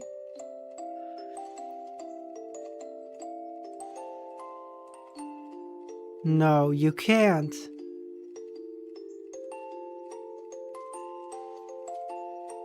Instead, he sprinted to the edge of the sunrise gleam to check on Anthony. The psychiatrist's body bore a multitude of bloody wounds, with the most severe on the left side of his back, revealing a glimpse of his heart. Lying on his side, curled up and bloodied, Anthony forced a smile, seeing Lumion. There was no fear of death in that smile, only relief, relaxation, and satisfaction. The taste of revenge was sweet indeed.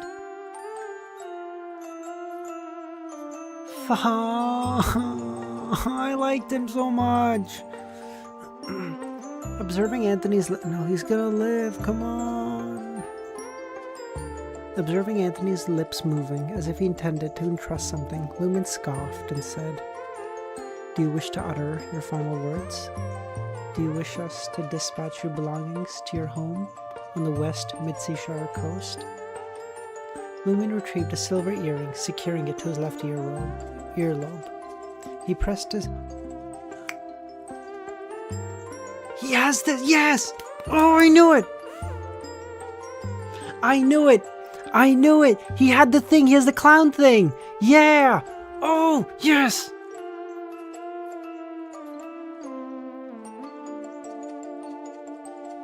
He pressed his hand against the gaping wound on Anthony's back. Abruptly, his palm slid up, and the wound shifted to Anthony's shoulder. Oh, you fucking dickhead. You fucking dickheads. Oh my god. In the blink of an eye, the most critical injury on Anthony's body vanished, leaving him as good as new. Initially, the minor wounds on his shoulder deepened, revealing white bones and causing blood to seep. Lies, damage transfer. Anthony was taken aback, as if life had been restored to him. Though the pain persisted and his body weakened, at least the specter of death had dissipated. Then Jenna approached. With a swift... Jenna thrust an obsidian arrow into Anthony's chest. Die! The arrow of bloodthirsty promptly absorbed the blood, turning Anthony's pupils red. The flames in the sky seemed a bit blinding, and the scent of blood in the air proved enticing. Simultaneously, the wounds on his body healed, and the more severe ones showed significant improvements, and in minutes they should close up on their own. Anthony teetering on the edge of death, stood up, bewildered. I'm okay? What the fuck? Not a bad combination, Franca praised. As long as you don't die on the spot and refrain from losing control, there's still a chance we can save you. Lie's damage transfer, coupled with the formidable self-healing bestowed by the arrow of bloodthirsty, prove such a remarkable effect. Guess he wants to play the song. Yeah, I like this song. I literally just... I have 7 tabs of fucking music open. I don't know which one is which. I just clicked on one of them, okay? Franca turned to Lumion. I thought you'd intercept Martin. Do you think I didn't want to? Lumion retorted. But he lacked the ability. Had he not been affected by Voisin's circle inhabitant during his first teleportation, returning him to his original spot without expending his spirituality, Lumion wouldn't have maintained a stable state. He wouldn't have been able to use Lie for damage transfer. He would have had to rely on Franca or Jenna. How could he have possibly caught up to Martin? Oh, you said a regular? Oh, my bad. That's not regular either, cringe. See, I have so many music tabs open, it's not even funny. No worries, bye Alma, appreciate you popping by. Have fun at the birthday party. Franca instantly grasped Lumion's meaning. He had engaged in battles before, and his spirituality was on the verge of depletion. Alright, Franca said. Franca shifted her attention to the 2 demoness figurines. One black, one white. Where should I toss these 2? Take them with you, Lumion said. If it weren't for them, how could we have dispatched the general so easily? We might need them in the future. Yes, we can't entrust both to one person. You take one, Jenna the other. As a member of the demoness sect, holding the orthodox one was only natural. Observing Jenna pick up the pitch black one, Franca muttered, "Why is there such a figurine? According to the Purifier's dossier, members of the demoness sect only carry bone statues. There's nothing that's so black." Oh, wow. Okay, we're judging color, Franca? I see how it is. We don't even see color in this stream, okay? Cringe shit. While Franca spoke, she scrutinized the charred black demoness statue and comparing it with her own. Soon, she discerned differences in details. I most certainly am using Chrome, yes. Soon, she discerned the differences. Aside from the stark white and pitch black hues, the eyes at the tip of the demoness's statues, snake-like hairs, face different directions. If one looked left, the other looked right. It's like a mirror image. The demoness in the mirror? Franca thought. This shouldn't be possible. It wouldn't be easy for the Iron and Bloodcross Order to find such a thing. She now understood the reason behind the encounters with Martin and General Phillip, a manifestation of convergence. Furthermore, Franca and Anthony had entered through the same method as General Phillip. They would inevitably emerge at the same place. The demoness in the mirror, Lumion thought. Search Phillip's corpse and help me guard against the surroundings. I'll set up a ritual to restore my spirituality. That's a thing? Jenna said. Her gaze swept over the general's corpse, realizing it had been split into 5 or 6 pieces. The characteristic had yet to emerge. The boon from the evil god couldn't return to its source. Oh wait, this guy's a sequence 5 too, right? Of the Hunter pathway. Holy shit, we're good. Lumion entered a dimly lit area, grayish-white stone pillars, and found cover and swiftly set up the altar. Jenna contemplated for a few seconds before approaching the altar, retrieving the lucky gold coin and said to Lumion, "This is a gold coin the boy gave me. I don't know if it's useful when given to others, but there's no harm in trying." True, Franca said. Lumion didn't hesitate. After all, Will had a close connection to the Tarot Club. Even if the gold coin couldn't be lent to others, it wouldn't bring about bad things, surely. It's Will Ossept, and I wouldn't take that bet. I love Will, mind you, but he's kind of a little shit. You haven't bought him any ice cream, boy. Placing the gold coin on the altar, Lumion conjured a wall of spirituality and said, "The fool that doesn't belong to this era. The mysterious ruler above the grey fog. The king of yellow and black who wields good luck." As the Hermes reverberated, the gold coin on the altar illuminated. The fog in the distant majestic palace appeared to thicken, and before long, just as Lumion began to pray for a boon, a frenzied and terrifying roar echoed. Despite the thin grey fog, the 4 of them felt dizzy, their blood in their bodies raced and their hearts pounded. It's useful. It's genuinely lucky, Lumion thought. Had it not been for the ritual and Mr. Fool's protection, the roar would have inflicted severe damage, especially considering Lumion's near-depleted spirituality. He might have just lost control, putting everyone at risk. Power of inevitability. You are the past, the present, and the future. You are the cause, the effect, and the process.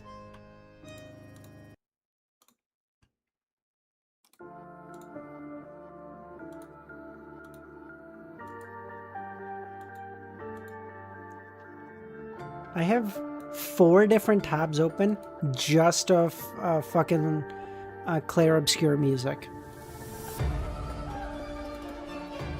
Do you guys know what you're doing to me? Do you know how expensive RAM is nowadays? What are you doing to me?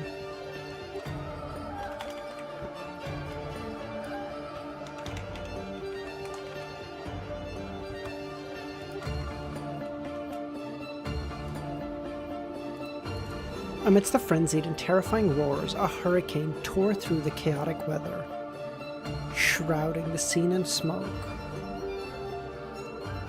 Pushcar, that's funny only because I have this, like, I heard this joke somewhere and I love it, and it's like, bro, why are vampires always rich in fiction? It's like, bro, if you've lived for 400 years and you're still poor, just walk into the fucking sun, you loser. So that is funny, but yeah, because I love a similar joke.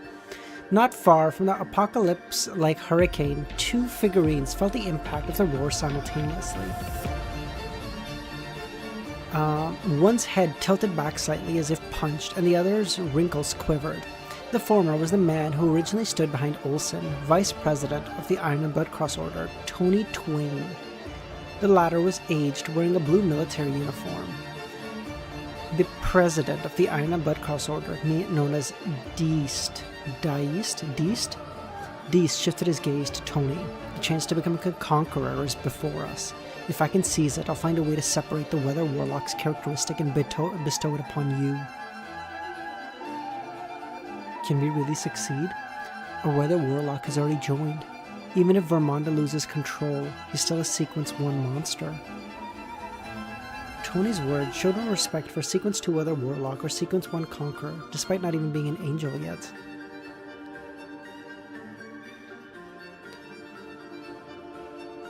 Elsewhere will surely fail, Deist said, even without Dude. Are you trying to tell me 2 Sequence 6s and 2 Sequence 7s are gonna stop someone from becoming a fucking Sequence 1? An Archangel? I'm not buying it. We'll need to embark on a lengthy hunt to stand a chance against Vermonda, but here, we can harness that power for a brief moment. No, because he said Deist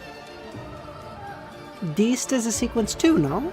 Because he said, I will take the Sequence 1, I'll give you the Sequence 2. Because I'll take the Conqueror, you can have the Weather Warlock, which is Sequence 2. So that would make that Tony a Sequence 3, and that would make Deist a Sequence 2. Filled with soybean, simultaneously, Deist retrieved a gold coin pouch from his waist. Filled with soybeans and a few palm-sized iron soldiers, Deist grabbed them and tossed them forward. Amidst the howling wind, the iron soldier sprang to life and expanded.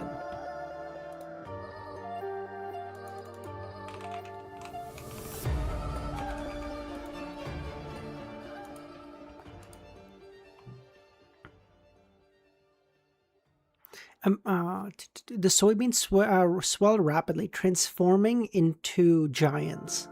Failing to bring forth his team here, Deist abruptly transformed into a blazing red, a near purple flame. A beam of light shot up, tearing through the sky and homing in on the giant figure.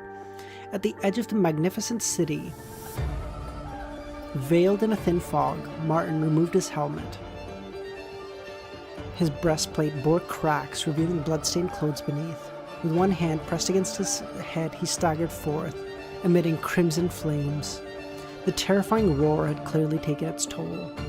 Navigating through the ruins, Martin quickly approached the thin grey fog. Half-collapsed, asymmetrical buildings stood within. Abruptly, Martin stopped and looked to his side. Who is it? Amidst the sound of the gravel tumbling, Olsen, resembling a hungry bear, emerged. I don't know who's coming, so I hid. Where's Philip? The supervisor said. We encountered Lumion and his team. They killed Philip. I was injured and barely managed to escape. You're quite beaten up, Olsen said. Fortunately, I had the armor to shield me. But yeah, I blame it mainly on the angelic roar. It affected me. Fortunately, I was pretty far away, so it's not that bad. Look, even the pride armor hasn't attacked me, indicating I haven't weakened. Good. Let's enter now, Olsen said. Martin turned around, clutching the silver helmet in one hand, and walked towards the thin grey fog. Martin's gonna die to his own armor. I see it. I see it now.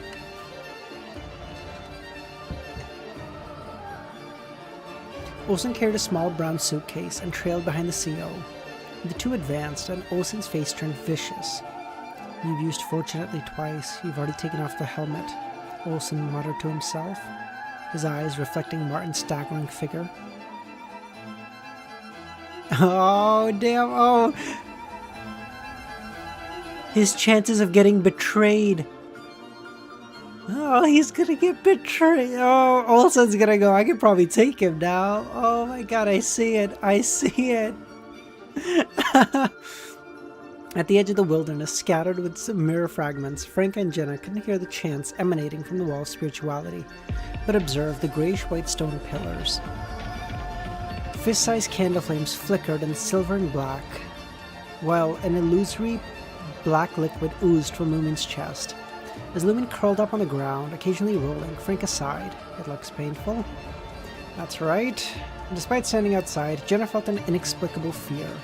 While she had witnessed Ciel's mental pain and confusion, this was her first time seeing such intense physical suffering. If Ciel were to switch with the Affliction Potion now, he wouldn't even have to worry about not reaching Sequence 4. It's too compatible.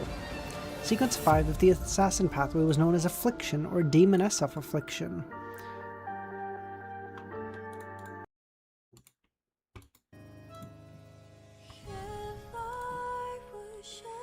He sprawled on the ground on the greyish-white stone pillar, reluctant to move.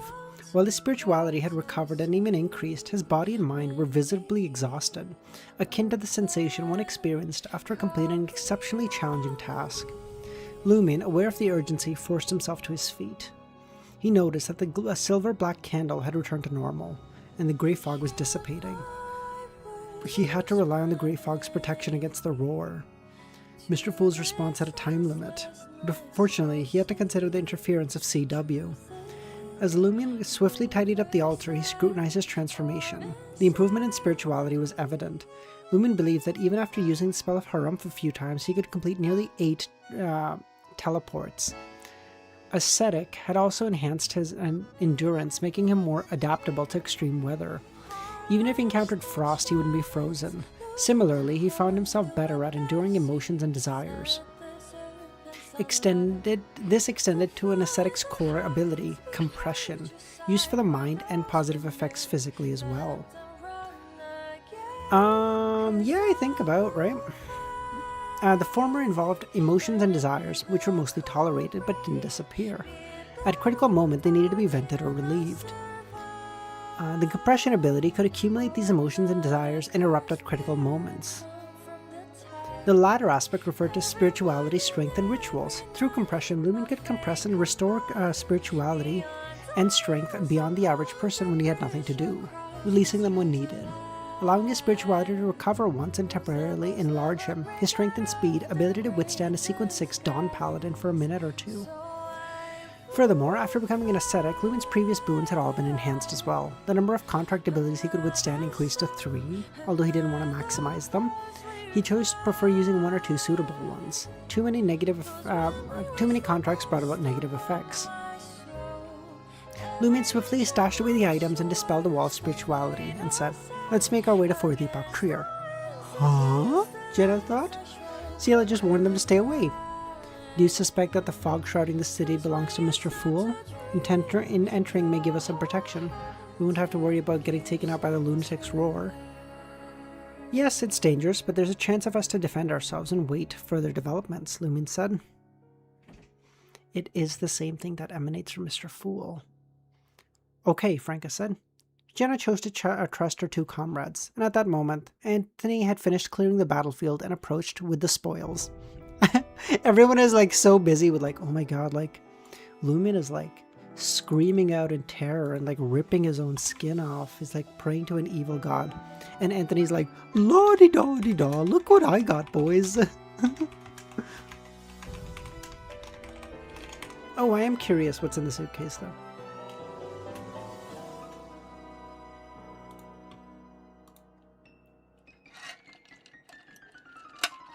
He can say boys. There's 4 boys and 1 girl. Okay, they're allowed to say that. 4? Oh, sorry, 3 boys and 1 girl, sorry. Anthony clutched the items, salvaged by Philip, Philip's lifeless form, wrapping them in a torn cloak. Found these, he said. When Lumen cut him off, we're heading to the outskirts of the city. Want to come with? Okay. He knew going solo would mean a quick death, especially if the terrifying roar happened. Lumen wasn't in a hurry to inquire about Philip's belongings. Gripping Jenna and Anthony, he signaled for Franca to hold on. A dark light emanated from his shoulder, and they seemingly teleported to the periphery of the city. Lumen attempted to step into the fog, but the seal on his chest remained dormant. Franca and the others could traverse through without his guidance. Resembling a hungry boar, Olsen fixed his gaze on Martin's head, devoid of its helmet. In mere seconds, Olsen identified Martin's weakest spot. Even if he couldn't deal a fatal blow, inflicting damage to the party meant a high chance the armor would betray him and kill him. Silently, Olsen reached into his pocket, retrieving a yellow bullet between his thumb and index finger. A crimson, nearly white fireball condensed into his palm. A shockwave propelled the bullet to the back of Martin's head. Martin staggered, narrowly dodging. Nearly simultaneously, the surroundings bathed in a bright, holy sunrise gleam. Black smoke billowed out of Olsen's body as if a long-dead zombie had been exposed to sunlight. Instinctively, Olsen's eyes closed. Meanwhile, Martin, no longer feeble, donned the armor. He ignited, transforming into a blazing white spear of flames, piercing Olsen's forehead. Despite Olsen's formidable resistance to flames, his skull suffered charring from the impact. And as the flames dissipated, Martin detached from the spear and swung his fist at Olsen's head. As the flames dissipated, Martin's figure... copy-pasted that, guys. Olsen's neck snapped and his head flew back, dragging along a bloody spine. Martin's skull-crushing punch missed, and he landed on the ground. However, a heavy and sharp broadsword of light materialized in his hand. Martin thrust the sword into the blackened soil, unleashing a terrifying storm. The armor swiftly condensed the sword of dawn again, the hurricane of light forming with such a short interval, with a much shorter interval than an ordinary Sequence 6. Only a minute or 2 had passed since Martin last wielded this power. Olsen should focus in his eyes in an attempt to merge with the burning white spear in a hasty retreat, but the storm arrived and engulfed him. As the hurricane of light subdued, Olsen's body displayed severe damage, riddled with cracks, some through his chest and tearing through his internal organs. His severed head, carried by a bloody spine, bore the marks of destruction. His skull obliterated, his blackened brain exposed. Martin composed 10 or 20 crimson fireballs. They darted to Olsen's nearly unconscious head. With a chuckle, Martin said, "I've always found you a little odd. This was an opportunity to test you. I didn't expect you to attack me. Oh, that's good. Not only have I eliminated danger, but I've also counteracted the traitorous curse of the armor." Deliberately appearing fine while exposing some problems to the details was meant to bait Olsen. Simple acts of vulnerability could easily raise the other party's vigilance. With a sigh, Martin approached the battered suitcase that fell to the ground. He had long been curious about its contents.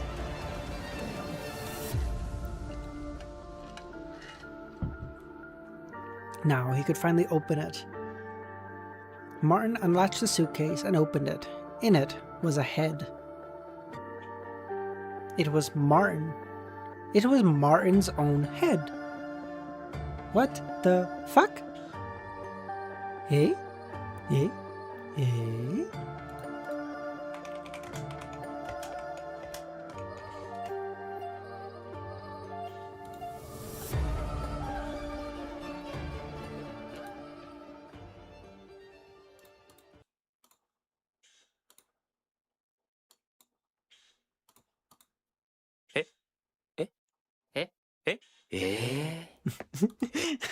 What the fuck?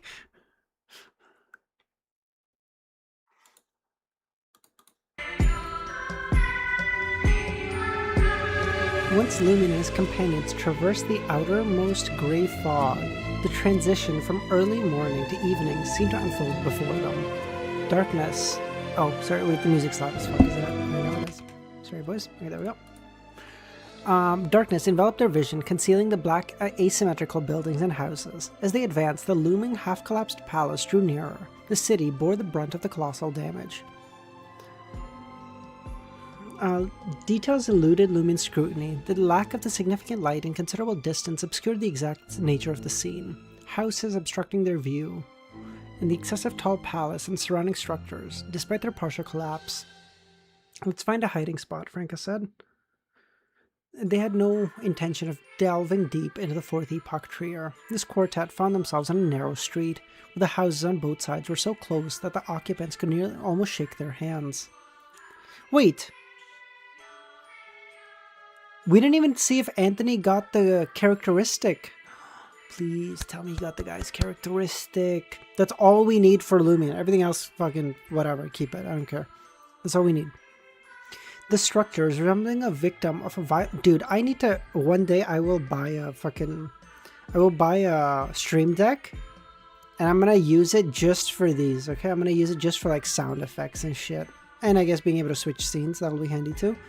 But just being able to have, like, these sound effects on deck without having to fucking look them... Because, like, I have to look them up each time individually, which is fucking annoying. But just being able to have them on deck would be so handy. I love that Horimiya one. It's so jokes. Jenna's attention fixated on a relatively intact house, iron black in color, featuring an arched window with on the left with a square on the right. Dark red graffiti adorned on one side, while the other remained clean. Not a single weed grew between them. Should we go there? Jen asked. No. The more intact, the higher chance of abnormalities. Let's find a dilapidated building. Agreed, Franca said. I could make a book. Oh, that's actually not a bad point. Yeah, I should probably work on that too. In fourth epoch trio, she couldn't perform magic mirror divination. Lumine and his team reached the center of the dimly lit street, in a setting that could plunge into darkness at any moment. They maneuvered around the buildings. It wasn't until now that Anthony seized the moment to extract the arrow of bloodthirsty from his chest. With the black cloak spreading to the ground, he showcased his findings. It was 3 items. The first, a blackened ulna punctuated by dark red holes. The second, a small wooden box painted in a dark hue, compact enough to fit into a concealed pocket. Lastly, a collection of gold, silver, and copper coins. Anthony gestured towards the bone flute and explained, this formed from the convergence of light on Philip's ulna. Conspirer or Reaper characteristic combined with his ulna and the power of the deceased boon, Lumine thought. Philip hadn't had a chance to retaliate before leaving him uncertain about the general sequence, sequence 6 or 5 of the Hunter. What was clear, however, was the general's affliction with the Hunter pathway. Now, if it was based on the creation of various fire ravens, almost white. Moreover, the general wasn't just a sequence 7. If it was the latter, Lumine would have been pleased to obtain the main ingredient for his advancement. The issue lay in the mixture of the power with the evil god's boon. What settled on it is the corruption of an evil god. It is wise not to touch it directly, Lumine said. This was found on Philip's body. Anthony pointed to a dark wooden box. Before he could finish, another frenzied and violent roar echoed. This time, the 4 of them, having entered the grey fog, experienced only slight dizziness.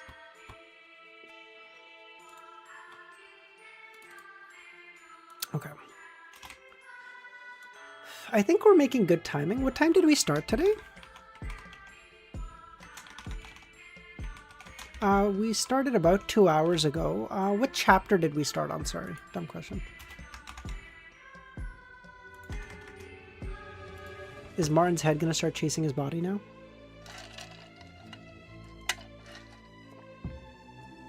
So 10 chapters in about...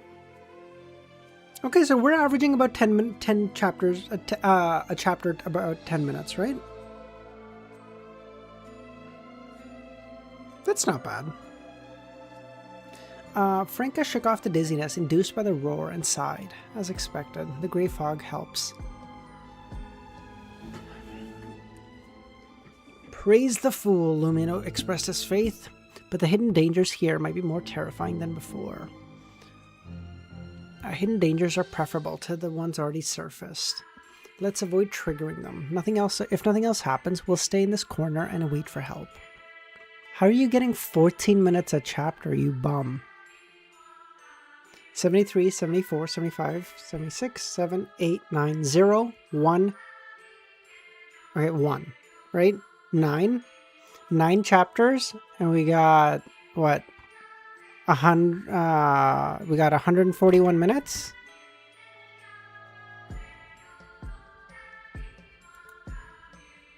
How are you getting 141 minutes? Are you dumb? How long do you think an hour is, Kami? Hold on. What the fuck are you doing? Dude, I know EU education is shit, but it can't be this bad. How many fucking minutes are in an hour, Kami?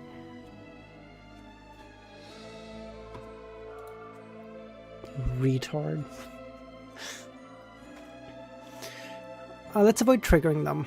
If nothing else happens, we'll stay in this corner for help. While Jenna and Anthony harbor doubts about the strategy of passivity, they just hesitate to venture deeper. In the eerie silence, Anthony was the first to regain composure. Shut up, harsh. He pointed at the brown wooden box. I'm not sure what it does. A simple temporary touch doesn't seem to have any negative side effects. As for the coins, their significance was apparent. A quick glance revealed a total of 312 Vril d'Or. Franca's eyes fixed on the wooden box. What the hell is that thing? It was obvious it was no ordinary container. They turned their attention to the demoness of pleasure, Lumion and Anthony. I should be asking you. I don't know. I couldn't spare time for spirit channeling, and this place isn't connected to the spirit world. I can't do magic mirror divination. To understand the abilities, effects, and state, and the potential drawbacks, I'll have to experiment. Of course, if we encounter an artisan, most of our problems would be solved.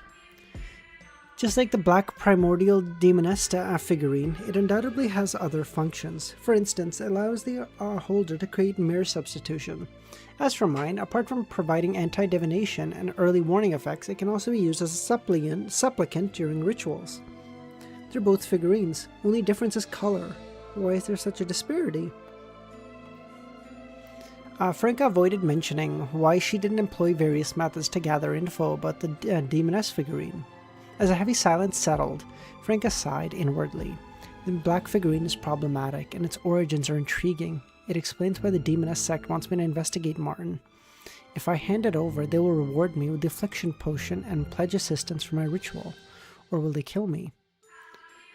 In that case, keep the money, Lumion said to Anthony. We'll distribute the remaining amongst ourselves. Or, amongst ourselves when we return to the surface. Should I wrap it in a cloak and place it on the ground before leaving? Otherwise, you can carry it with you. This way, we may witness the abilities of a deceased. Philip didn't have the time to show us.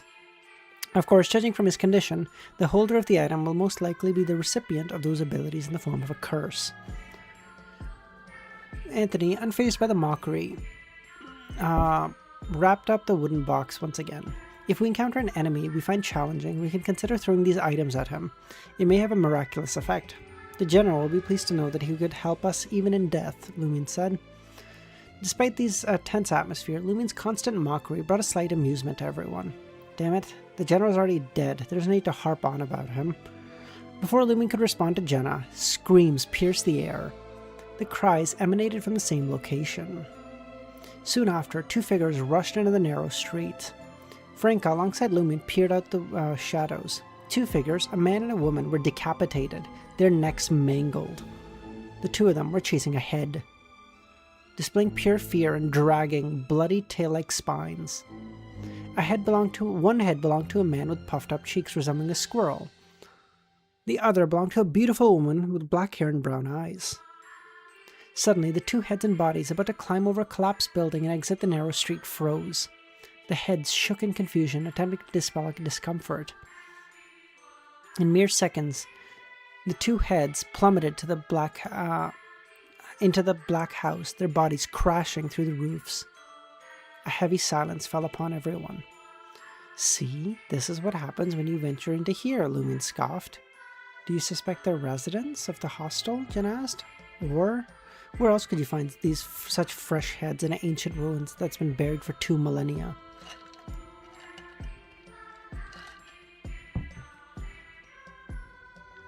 This brought back memories of Supervisor Olsen. Lumion was almost certain now that Olsen was a monster. Why do bodily heads still cough as if they're sick? What happened to them at the end seems like a cerebral infraction. Is this the work of the sick church's evil gods bestowed? Right, sequence 5 of the Demoness pathway is called Affliction. It can spread illnesses, and I can enter this place with the Demoness figurine and ancient silver mirror. What the fuck was the previous one? Bro, you can't see a previous one coming. I've done so many music changes, I'm just numb. Okay, you gotta tell me the name. This place clearly has a lot to do with the Demoness pathway. Could the high-level power seeking out cause monsters to fall ill and die? Not bad. You can be clever sometimes, Lumion said. Lamp Master? Oh, got it. Thank you. Fortunately, we didn't venture too deep, or who knows what would happen to us. Why do you think we're not currently surrounded by disease? But we didn't cough. Franca also peered into her pockets, as if she could discern the blood-carved Demoness figurine. Are you suggesting that the fourth epoch treers plagued with illness and were unharmed because of the figurines? I believe this makes more sense, Lumion said. Behind the grey fog, at the edge of the fourth epoch trier, Martin's eyes opened, revealing another Martin, clad in silver armor. It opened its mouth and expelled a blazing white fireball. The distance between them was so close that Martin couldn't dodge. All he could do was lean back. Martin was sent flying. The spider-like web crack on his chest shattered, tearing the skin below. The strike was akin to hitting Martin's vital points. Had it not been for the armor, which absorbed most of it, he would have died on the spot. But this meant that the armor had lost its protection over the chest for the time. Martin's head flew up, dragging along a bloody spine, and on the other side, Olsen's headless corpse stood up again. Amidst a crackling sound, this Martin, seemingly from hell, twisted his neck and smiled at Martin. Olsen is long dead. I've been controlling his head and body, and in the future I'll replace you. In the wilderness, the ground trembled, and blazing cracks slithered into the distance.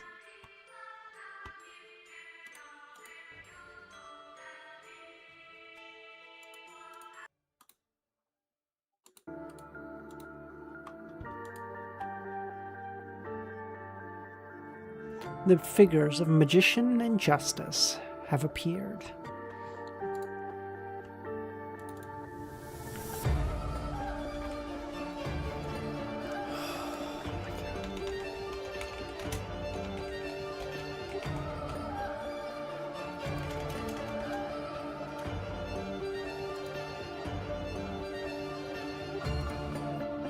You said Lamp Master.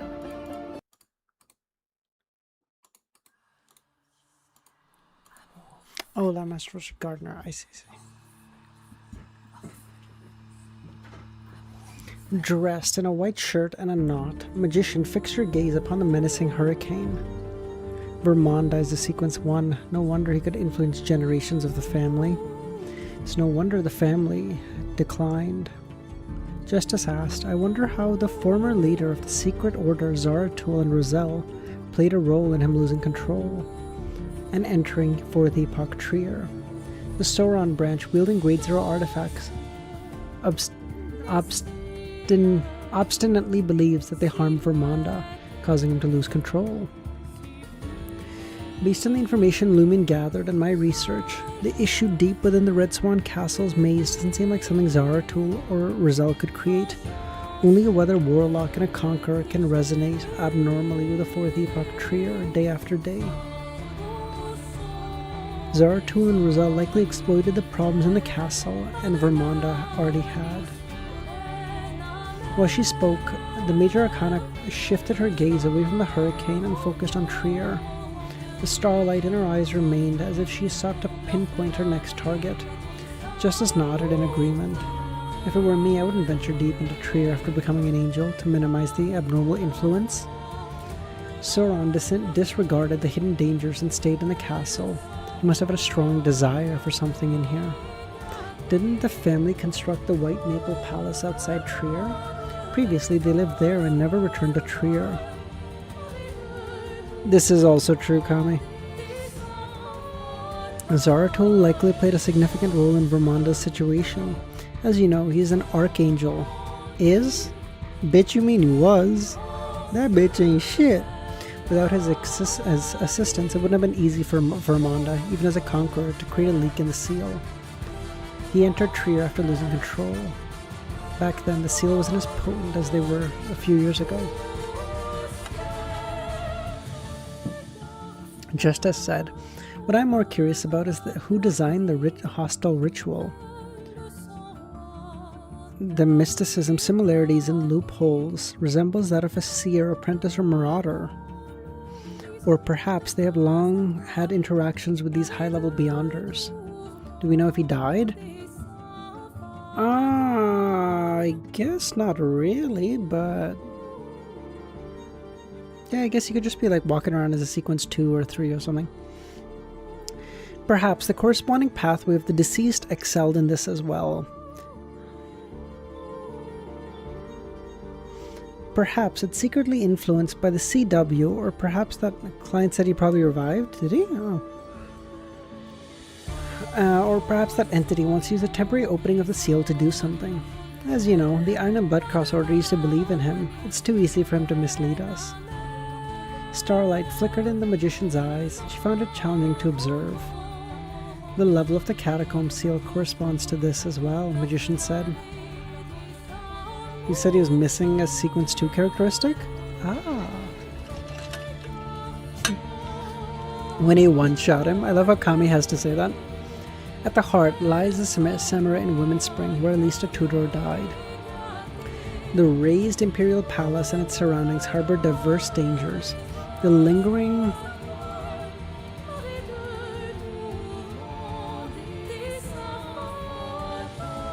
maybe he was drawn to the 4th Epoch Trier to try to get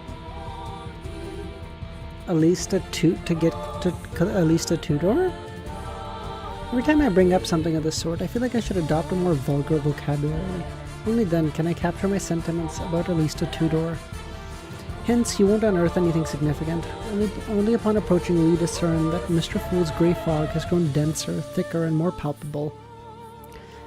Okay, I appreciate you giving the praise to Mr. Fool, but he didn't do this, okay? The catacombs' 4th and 3rd levels correspond to 4th Epoch Trier, excluding that specific area, corruption, and divine power that still linger. Navigating certain areas demands adherence to specific rules.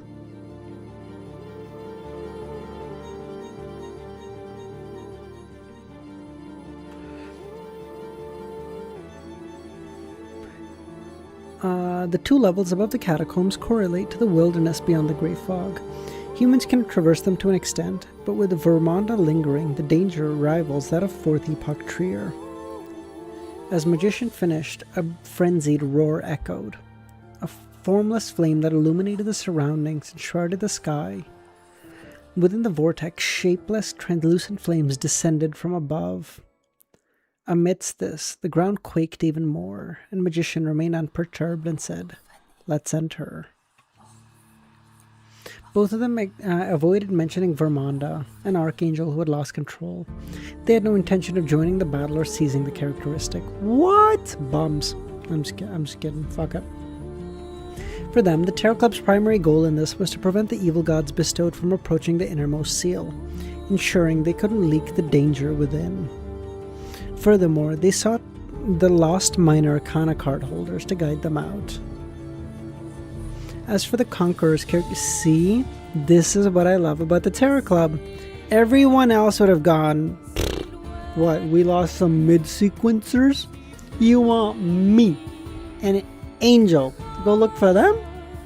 I don't give a fuck, die in here, bitch. As for the Conqueror's characteristic, symbolizing an archangel in a sequence 1, as long as it didn't fall into the hands of heretics, obtaining it wasn't a big issue for anyone. Magician didn't mind observing, and if the opportunity arose, pilfering the gains, but she was at a high level beyonder of the Marauder pathway, capable of dividing herself, and participating in every battle.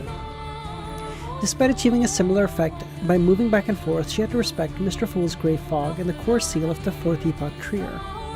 Starlight blossomed and Magician and Justice vanished.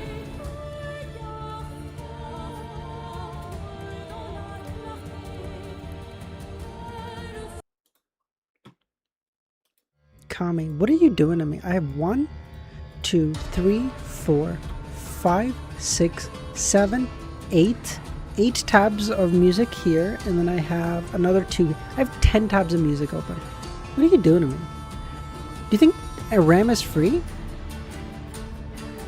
As soon as Martin's head nestled over Olsen's headless corpse finished speaking, a multitude of blazing fireballs materialized. In the midst of the rumbling explosion, Martin's figure in the armor vanished. After the shockwave subsided, he reappeared in the corner of the ruins. He then witnessed another him merge with a blazing white spear.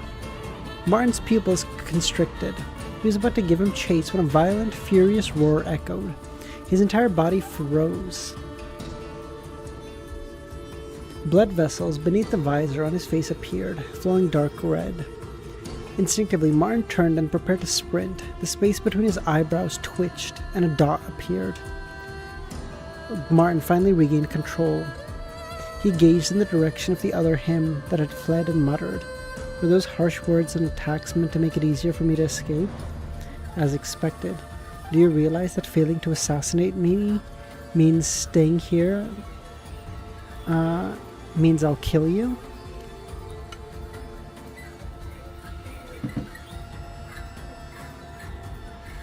He unscrewed the cap and downed half the canister. The wound on his chest began to heal.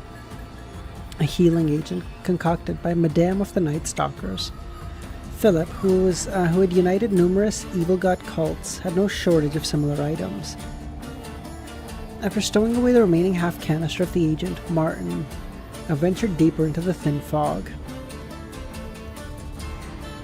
Vanitas? Oh, perfect.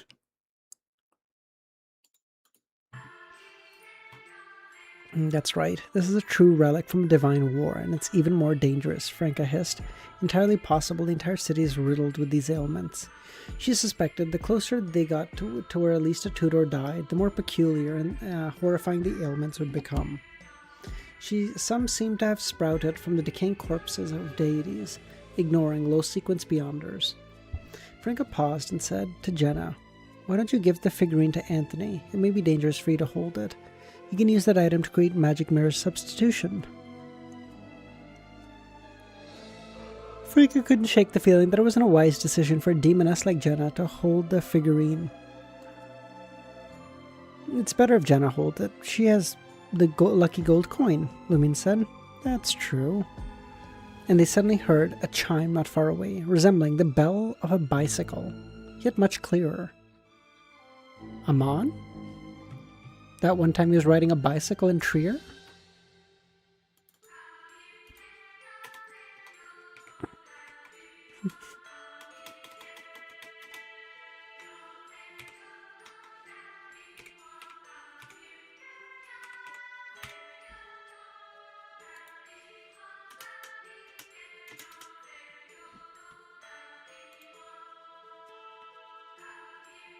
Sequence 0 of the bicycle pathway. True, Arun, you're right. Bicycle equals Amon. Franco was... Or hear me out. What if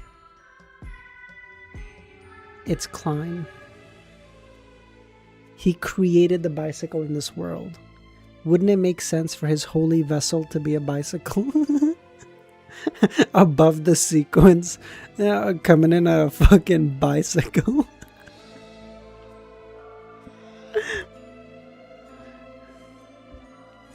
Franca wasn't surprised, even though she wondered why so many things were happening in this place. It was 4th Epoch Trier. It didn't exactly lack abnormalities.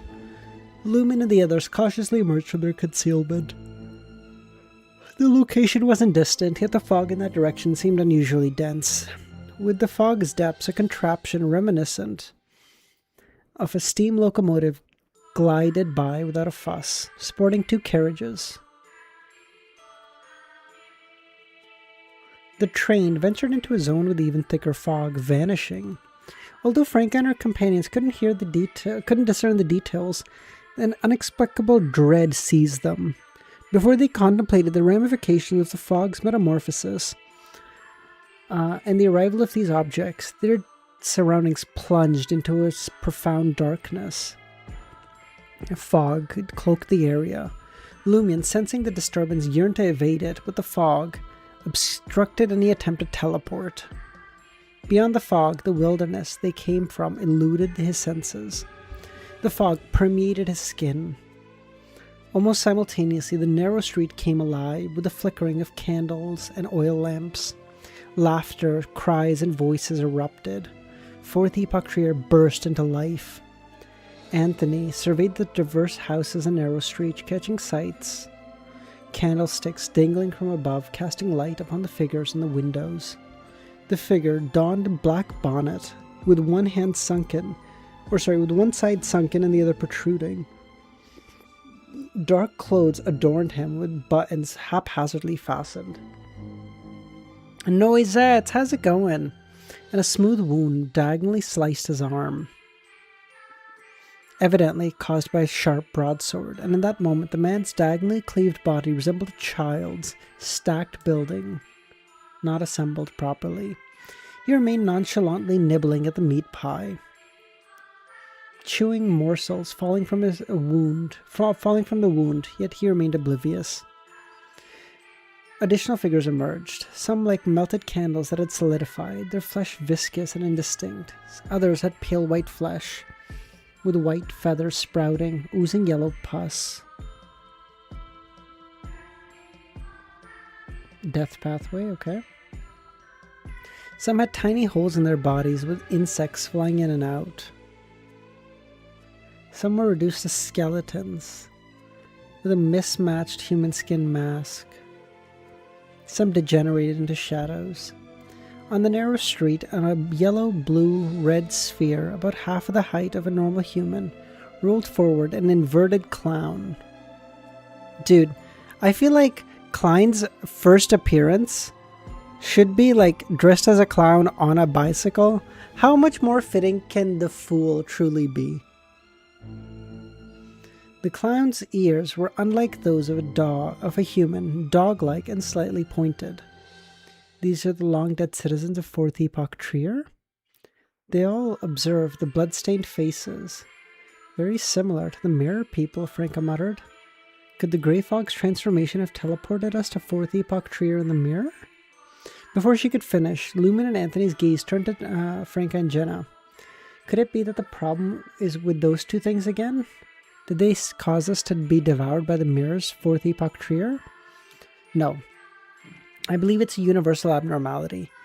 Apart from a few special individuals who enter this place, they all arrive in the mirror ruins. The most likely possibility is that the two figurines triggered Fourth Epoch Trier, causing changes. But we've been here for a while. Why did it only happen now? We didn't do... That's right. The hostile residents must have triggered something while wandering around. As soon as Franca finished speaking, a hoarse and a terrifying shout echoed, "Save me!" Lumen and the others turned their attention towards the voice and witnessed a man in a black formal suit, his hair neatly combed back. His face was marred by abscesses, oozing pus. "Save me," he said, with fear as if a monster pursued him. Amidst his cries, the man's body froze, and he involuntarily retreated. Ah! Amidst the intense screams, he plunged into the dense grey fog. I have to make him sound as pathetic as possible, okay? In the next moment, the voice ceased, and the silence enveloped the area yet again. Lumen and the others' hearts pounded with a strong sense of danger. Despite the man in a black suit not being an ordinary person suspected to be bestowed of an evil god, having been corrupted by this place to an extent, allowing him to turn his head 180 degrees. It was as if they could... Okay, don't do that, Unknown. Thank you, Shadow. However, at that moment, they had no idea. I don't know why. I, fluctuate between, really serious and, really... not. I don't know. At that moment, they had no idea what to do or how to hide. Dense black grey fog surrounded the suspected mirror ruins. At that moment, Termibor spoke. Keep running until you reach that pillar. Do not stop. Do not turn back. Do not teleport. Do not pull your companions. Isn't that the way the monster was devoured? If we take the initiative, wouldn't we be sending ourselves as food? Thank you, Unknown. I think so too, but Kami disagrees, but he's a Frenchman. What does he know? Despite his suspicions, Lumine's gaze fixed on the spot where the evil god's bestowed figure had been devoured. Deep in the grey fog, amidst the looming, collapsed building, a hazy black pillar stretched into the sky. And suddenly, Lumine recalled an entrance of the 4th level of the catacombs, Crismona Night Pillar. A high-ranking demoness, the child of a god. Let's move forward to the pillar, Lumine said. Move forward? Everyone had tons of questions. Wait, could the black one be Crismona? Because her pillar is black, right? And the statue is also black, and the figurine's also black? Lumine stood tall and declared, Jenna, carry the spoils of war. Do not stop, do not turn around, do not pull any of our companions. Upon finishing his sentence, he darted out of his hidden spot. Given the specificity of Lumine's instruction, Franka cast a glance at him and chose to trust him. Jenna tightened her grip on the coins, hoisted the cloak containing the spoils of war, and followed suit. Anthony, having exacted his revenge, harbored no regrets or obsessions, and Lumine had proved his correctness plenty of times. So they sprinted down the narrow street, passing by the inverted clown, who rolled forward on the ball at a deliberate pace, plunging into the darkness.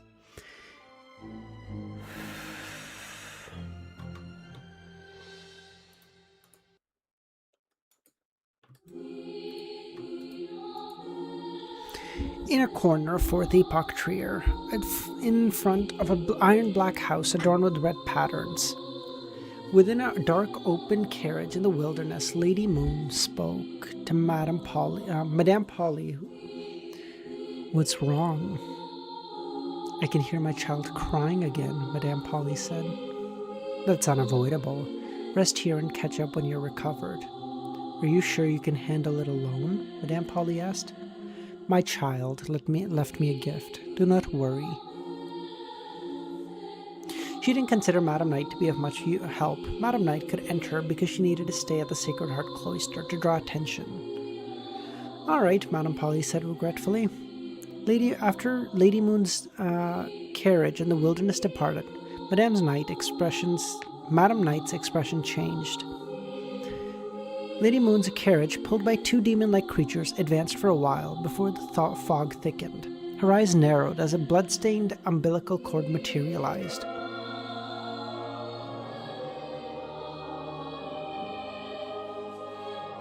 Damn. The umbilical cord emitted a brilliant golden light, warding off all corrosion. Thus Lady Moon successfully reached the periphery of the land of the fallen god. The grey fog here stood dense as a wall. Attempting to approach, she found herself blocked. Lady Moon felt a compelling force but couldn't proceed. How can this be? On the surface of a nearby palace-like structure, a flamboyant red color seized the wall. Didn't anyone tell you? There's another seal here?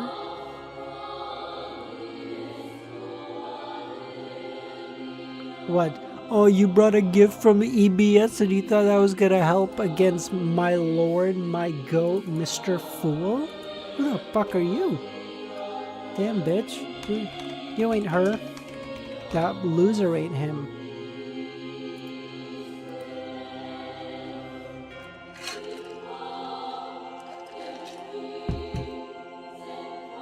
EBS himself could be here. Couldn't fucking get through that barrier, okay? The intensifying grey fog at the core that spread to every corner.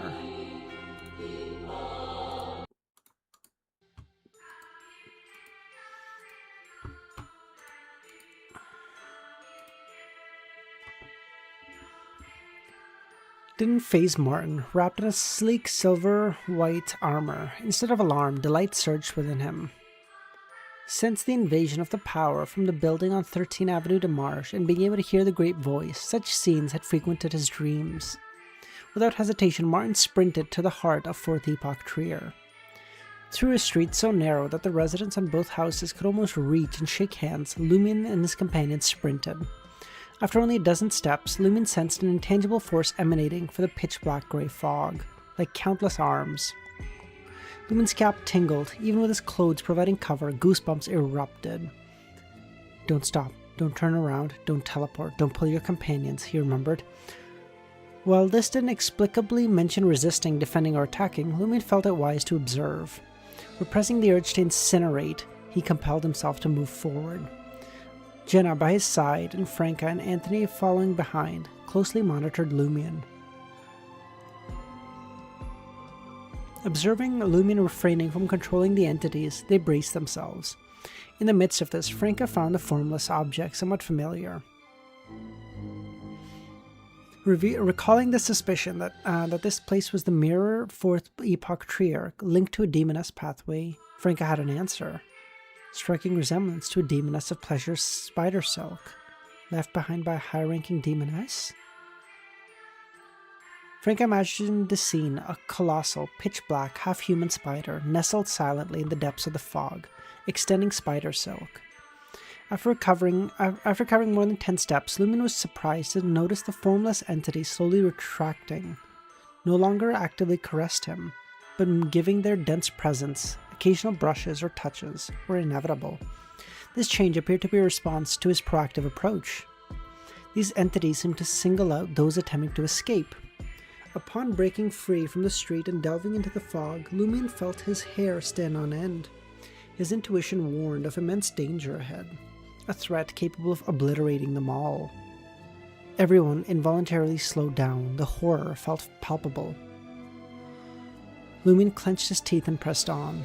Having chosen to trust Termiboris, he needed to endure until there was evidence to the contrary, or he may as well have done nothing from the beginning. He didn't halt, and Jenna and the others didn't do either. They resembled fools, unaware of the impending cliff. We're so close. At that moment, Lumion caught sight of the corner from his out of the corner of his eyes, black flames erupting over Jenna's body. Jenna's shattered like a mirror, only to reappear. Her eyes pleaded with Lumion. Instinctively, Lumion raised his left hand as if to aid Jenna. But he withdrew his hand. Don't pull your companions.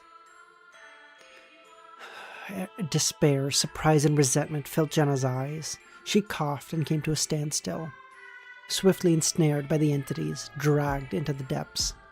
Franca, witnessing this, had an immediate change, ready to offer assistance when Lumion's instruction flashed through her mind. She hesitated, and in that moment, Jenna's expression transformed to one of pure hatred, blood seeping from the pores on her face.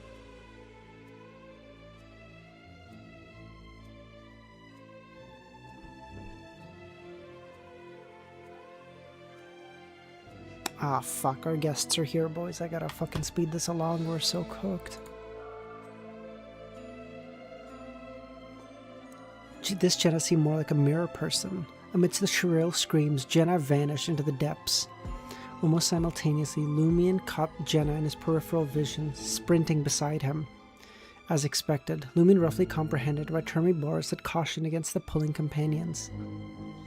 In this realm, a companion could easily switch with their mirror counterpart. Assisting the mirror person risked harm to their true companion, leading to complete assimilation. Fuck, couldn't you be more explicit? These reasons aren't particularly intricate. You insist on us experiencing it ourselves, cursing Termiboris, Lumion thought. In the subsequent encounters, similar challenges arose multiple times. Yes, they were supposed to come at like 2 o'clock. They arrived at 1:20. It's not my fucking fault.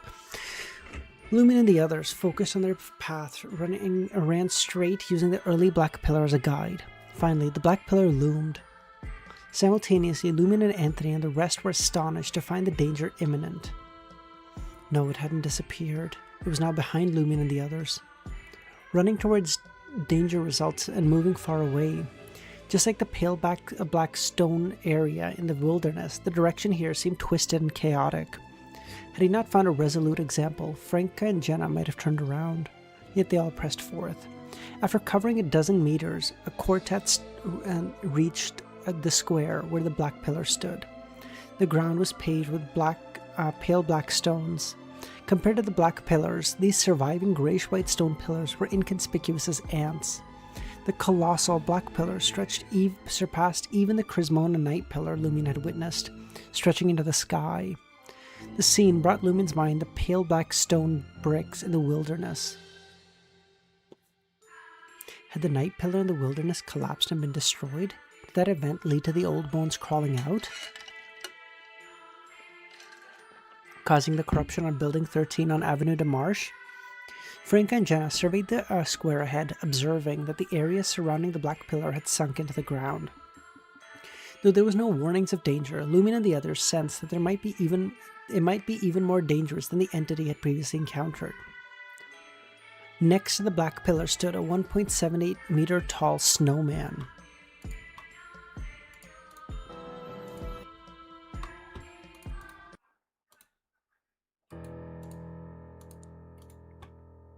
Lumen's gaze swept across the snowman and froze. The snowman wore a monocle, or had a dark stain on his right eye, as if it wore a monocle. Amon? It's dead, Chermibor spoke. Oh, thank God. It made sense. Amon wouldn't be exempt from the casualties of the Divine War, a nobleman of the Fourth Empire. It was plausible that dozens or hundreds of avatars died back then. For some reason, Lumen detected a trace of joy in Chermibor's words. I'm infected. Anthony spoke,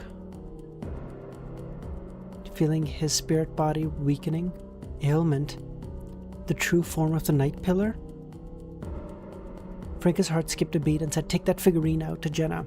She reached into her pocket and pulled the figurine out, and motioned for Anthony to come closer and observe his expression. How do you feel?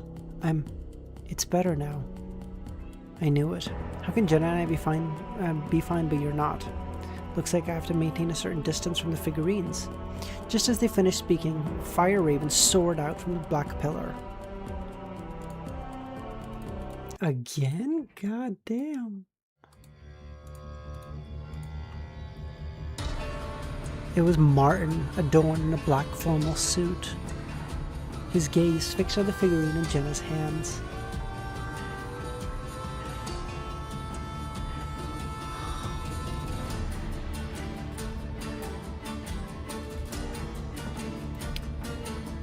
Boys, this is so cooked. How much longer can I keep going?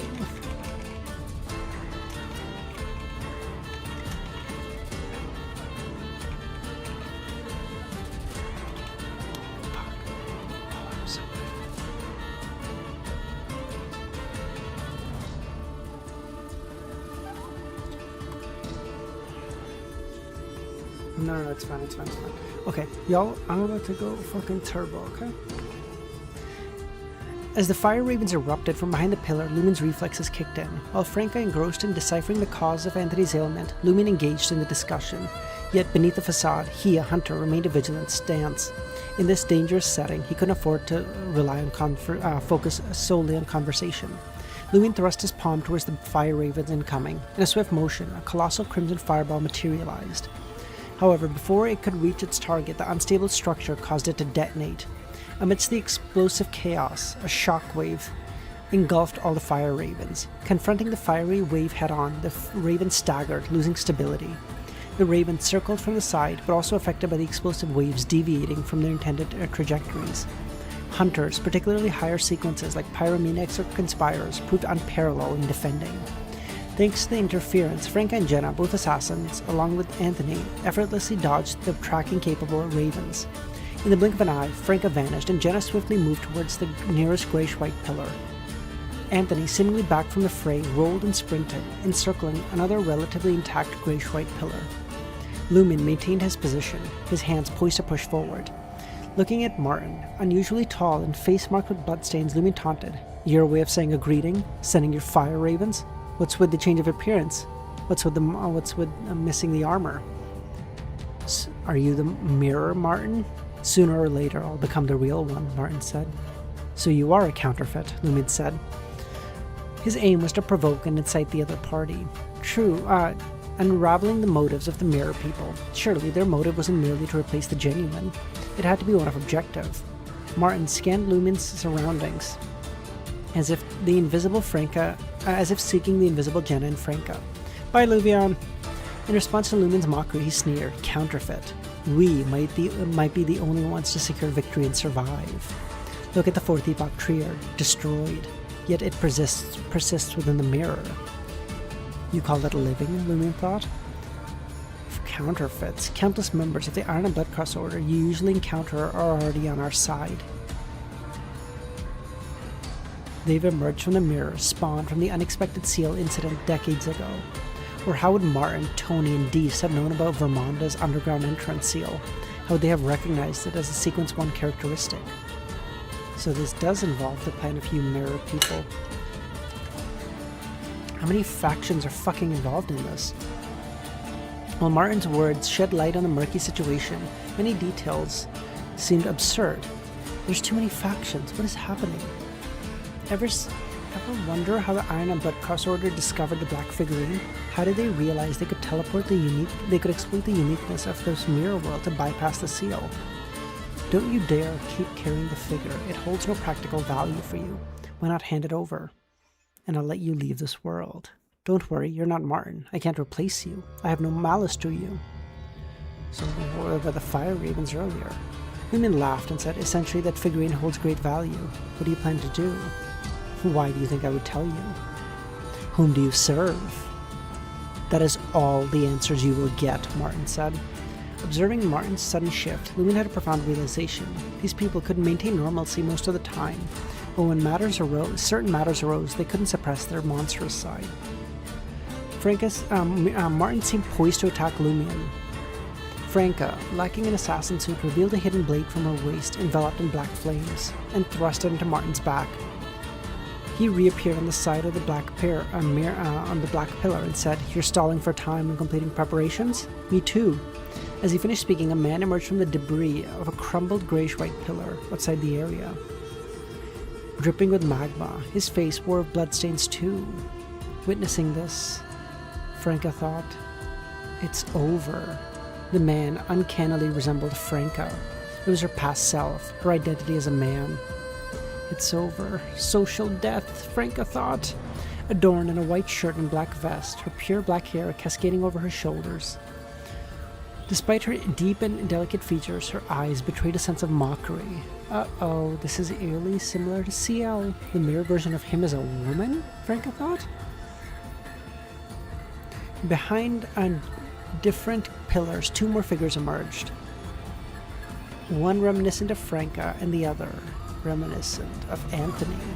Anthony looks even more handsome and charming. This is interesting. Lumen, equally perplexed by this counterpart having a different gender, and the others weren't experiencing the same thing as Franca. Even if the mirror reflected their past selves, it shouldn't be like this. If this was a fusion of a demoness in the mirror world and the stacking of feminization on one's past, Jenna should be a woman, no matter what. As Lumen's thoughts raced, he considered the Hunter Pathway's ability to transform women into men. Could it be that the mirror world is influenced by the Blood Emperor's corpse, or residual power, akin to Mr. Fool or CW? The mirror person in the black suit and yellow vest didn't conceal his hatred and desire. In the wilderness, the entire ground seemed to sink 2 or 3 meters. Deist's massive iron shoulders and a yellowish-skinned giant entourage stood to the side. Despite the wary standoff between the president... there's 4 kids in the house now, so yeah, a lot of screaming. Despite the wary standoff between the president of the Iron and Blood Cross Order and Einhorn, they directed their attention to the mildly intelligent monster. In the intense battle, they managed to restrain or knock Vermonda Sauron to the ground a couple of times, but they were also affected. In the current situation, they found themselves disabled. Fuck you, Chris. Suddenly, a surge of knowledge materialized into a beautiful woman, wearing a brown captain's coat. They all recognized the woman. the daughter of Roselle Bernadette Gustave, an angel. Holding the golden lamp, Bernadette observed the angels' battle without direct involvement. She surged towards the fourth epoch trio, as if she had casually glanced at them passing by. Snera and Deist were taken aback, but they regained their composure and resumed their battle.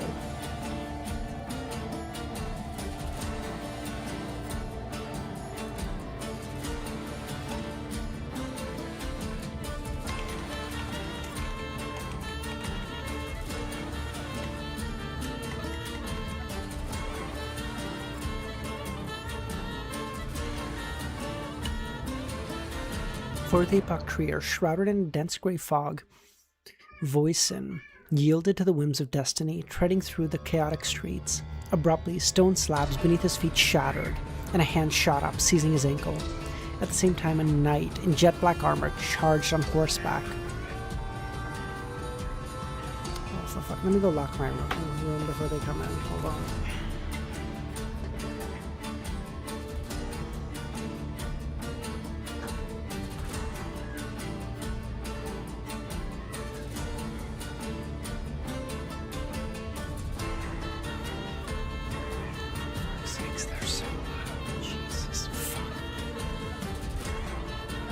Voisin Samson's form swiftly morphed into an ethereal state, resilient against the onslaught of the pitch-black night. His true self materialized almost 20 meters distant. Beneath the black visor of the night, two dark flames flickered like candlelight. A grotesque wound, intestines protruding, adorned his chest and abdomen. The night presided over a vast square wilderness. Within this expanse, myriad figures roamed, some draped in white linen, their faces pallid and vacant. On the fringes of the wilderness, a dark red cradle-shaped carriage arrived, drawn by two demon-like creatures. Seated in the carriage was the regal Madame Polly. "What do you want?" Voisin asked. "Revenge, naturally," Polly said. "Revenge? For Aurora?" At that moment, the undead and several death knights scattered across the wilderness withheld their attacks. For a villain, one-sided love is destined to be fleeting. Passion inevitable wanes. Yet she met her end during that period, becoming a thorn lodged in my heart. The mere thought of it fuels my anger, all caused by you. I desired to strike when we crossed paths earlier, but the circumstances didn't prove conducive. Lady Moon had yet to make her entrance, and I couldn't afford to delay the Great Mother's affairs for a personal vendetta. But now, after receiving the Great Mother's boon, shouldn't all delicate and easily shattered emotions be eradicated? Voisin asked. There are more fitting and potent individuals for that than me, like Lady Moon. As for me, in the past I put my faith in the Great Mother to gain strength. I didn't have to concern myself with moral judgment or public opinion. No need to fear being attacked. As Madame Polly concluded her words, a pair of ethereal wings unfolded behind her. A sharp, discordant anguish filled a scream escaped her lips. The glass in the nearby structures shattered, and Voisin's mind reverberated. Lumion zeroed in on his mirror self. Only then did he understand the extent of the trouble. He might not be the most formidable presence among the gathering, but his unique skills and array of items could swiftly tap the scales in his favor. As for the mirror version of Martin, it was suspected that he possessed mirror substitution, proving challenging. When the moment arrived, the combined effects of the psychiatrist frenzy, boxing gloves, and the arousal triggered by Beatrice's necklace, their abundance of negative emotions, and the potent desires to achieve and supplant made them susceptible. The dark mark on Lumion's shoulder illuminated, and he vanished, appearing behind Lumion. Almost simultaneously, the eyes of female Lumion smiled and vanished. Her figure materialized behind Anthony. She knew the technique as well. Fuck. He had to hurry. While he had to consider the possibility of his mirror self-possessing teleportation, he had anticipated the other party would target him. At worst, they might exchange positions, but he hadn't anticipated her to focus on Lumion. Primarily, the mirror person harbored an intense resentment towards the original counterpart. Given their psychological issues, it could be countered by a psychiatrist. Second, Anthony lacked a proficiency in evasion. His defense wasn't substantially higher to that of an ordinary person. Lumen noticed the appearance of his female version as well as Martin, male Jenna and male Franca. The complexity of the situation intensified. As the figure of the female Lumion vanished, Anthony, familiar with Lumien's spiritual traversal, quickly discerned the monster's intention. She was employing teleportation with him as her target. As this realization raced through, how fucking long are these chapters? What the fuck is going on? Anthony forcibly twisted his body, his eyes widening in silent determination, a silent golden hue tinting his gaze. Then he confronted the captivating and seemingly welcoming figure of female Lumion, Spell of Harumph. The two beams of light shot out from the female Lumion's nostrils. As the white beams of light reflected in Anthony's eyes, he made no attempt to evade or dodge, and instead used frenzy. Female Lumion's facial muscles contorted and vessels emerged beneath her skin. Her blue eyes radiated violence and madness. Lumion materialized beside her, and the unconscious Anthony, choosing not to employ the spell of Harumph, clenched his right hand, enveloped an almost white flame, and delivered a punch to his mirror self's face. And with a cracking sound, Lumion's body shattered. Mirror substitution. Fuck. This is not gonna fucking get done. Holy shit. I didn't anticipate he would make his longest fucking chapters now.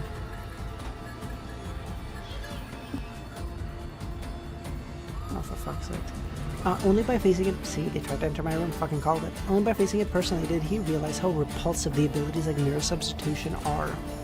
Now, there were a total of 5 enemies with mirror substitution. 4 of them had even replicated their team's abilities. In that moment, the flames dissipated from Lumion's fist. The scalding pain abruptly snapped the psychiatrist out of his stupor. Reacting instinctively, he rolled. How does it feel? Are my aids providing stronger than you thought? Martin said. Unfortunately, they hail from the mirrorless images, and their genders have been reversed. What do you say? Surrender the figurines in exchange for my friendship? It's of no use to you. If you're so strong, why not just kill us and take it, goddammit? Are you wary of some... Holy fucking shit, these fucking kids. Jeremy Boris's escape, or are you deliberately using such words to weaken our resistance? Meanwhile, Anthony Reed, having extinguished the flames, rose to his feet and coughed. Lumion's throat itched as he heard that. I neglected to mention the fire ravens I employed carry an affliction disease. Those 2 figurines can only suppress non-conscious diseases, but this is under my control.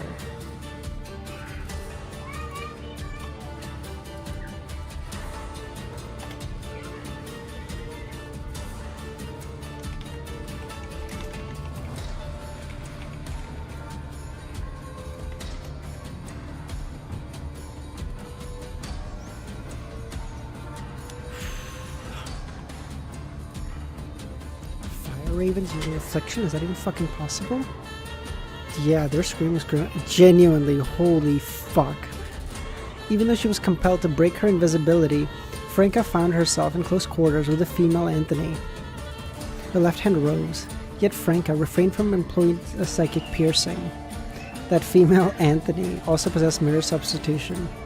In that case, why not afflict the opponent with a negative state that wouldn't affect mirror substitution? Beatrice's necklace dangling from Franca's chest. Franca had long discerned that these mirror people harbor resentment and animosity.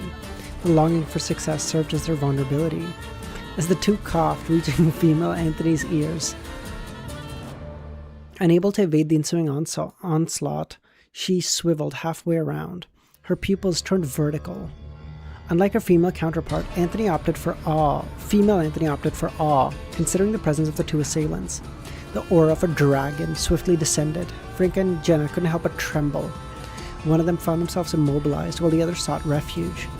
While female Anthony could unleash awe, Jenna, still coughing, seized the moment and flung a half-bloodied stained cloak, boring the bone flute and wooden box to the target's feet. While with the other hand, Jenna pulled the trigger of her revolver. And at that moment, awe took effect, and Jenna's right hand quivered, causing the bullet to veer off. You would genuinely think we're torturing these fucking kids. Holy shit. You're fucking kidding. What the fuck? Amidst the gunfire, the shadowed Martin narrowly avoided the bullet's trajectory. Unharmed, female Anthony's eyes seemed to blaze with fire. She abandoned the idea of casting frenzy on Franca, who succumbed to the effects of awe. She trudged forth, determined to prove herself by defeating the male Anthony. Dude, actually, you gotta remember, well, one, there's 4 of them, so that doesn't help. The former aimed his hidden blade at Franca's back and struck with all his might. And the latter's gaze fixed at Jenna's back and pulled the trigger. With a cracking sound, Franca and Jenna's bodies shattered like mirrors, allowing them to escape, but their throats remained irritated. Lumine's throat itched and his head still radiated warmth. As an ascetic, this level of illness couldn't challenge his endurance. He stared at the female Lumion not far away. Female Lumion, use spirit vote traversal again. Her figure reappeared beside the rapidly moving Anthony. Just then, a fireball that had just shot out morphed into a stream of light, and in the light, Lumion's figure flashed as he teleported to Anthony. He had been feigning an attack, anticipating the other Lumion to teleport to Anthony. To achieve this, Lumion not only destabilized the fireball structure, but also used Lai's ability to strengthen his control over the flames. I might have to end stream early at this point, I don't fucking know. Having already adorned the boxing gloves, Lumion aspired to exploit the state, potentially immune to mirror substitution. With a resounding bang, Lumion's punches met the resistance of female Lumion's right hands. Her eyes brimmed with an escalating resentment and malice. She had forsaken her pursuit of Anthony. Lumion unleashed a barrage of punches. He persisted in taunting her. No gloves? Are you so feeble? On the other hand, Lumion sought an emotional release. Female Lumion didn't hide her anger. Imbecile, if it were me, I would have handled it better than you. Lumion's mind buzzed. Even as an ascetic, he found himself affected by provocation. His eyes turned bloodshot, a blend of embarrassment, anger, and urge. His attacks intensified as he sought to infuse the thought into his right hand. When the time came, everyone present would meet their demise together. Just then, Lumion's thoughts cleared. A roar. The melodious melody that his sister used to hum to him echoed in his ears. Placate. Anthony Reed's Placate. Seizing this opportunity, Lumion relentlessly pounded the female Lumion. Damn. Affected by Beatrice's necklace, the female Anthony only had eyes for her true self. Resisting the urge to self-destruct, Lumion witnessed female Lumions teetering on the verge of collapse under the relentless onslaught. Franco was still okay, but Jenna likely only had one mirror substitution remaining. Where's Martin, Lumion thought. In such a scene, any attack would prove highly effective, yet Martin refrained from attacking, only echoing laughter. Seizing the opportunity when Lumion's assault slowed, female Lumion invoked the spell of Harumph. A mirror cracked on Franca's body and Lumion materialized beside her. As Lumion's thoughts returned after the spell of Harumph, a flurry of ideas raced. Martin could attack, but he chooses to hide. Why isn't he attacking? Considering the mirror self's lack of boxing gloves, she doesn't have the Emperor's aura either. The mirror world, despite its apparent dangers, shouldn't be incapable of mirroring everything. These 4 people weren't naturally formed in the 4th Epoch Trier. Martin had used his connection to create them.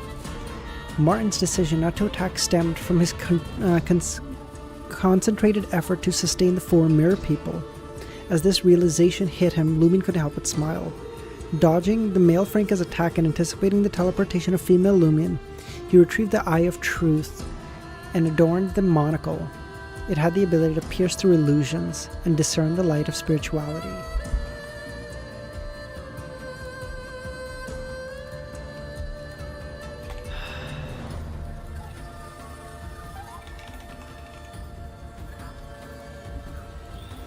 Despite the corruption, its ability to hear the voices of the hidden entities, and the risk of encountering, like you wouldn't fucking believe, a shadow. In this realm, there should be no adverse effects when using the Eye of Truth, especially in the mirror. However, Lumion acknowledged the potential presence of a fallen angel of the Mystery Prior Pathway or its remnant powers. With the Eye of Truth, there was a chance of hearing voices he shouldn't, so Lumion didn't plan on using it extensively. Through the lens affixed to his eyes, Lumion discerned nearly invisible spider silk. Similarly, male Franca had created a plethora of spider silk around her too. Lumion also took note of the fine snake-like black hair covering the area. Concurrently, Lumion's left eye reflected Martin. Without hesitation, Lumion activated the black mark on his shoulder a 5th time. With the Eye of Truth in place, he vanished, appearing beside Martin. As Lumion smiled, he swung his fist to expose the foe, who just realized his concealment had shattered. His hands encased in iron-black boxing gloves. In the midst of Martin's attempt to lunge forward and transform, flying away, Lumion landed a punch behind his ear, and in haste, Martin could only duck, contorting.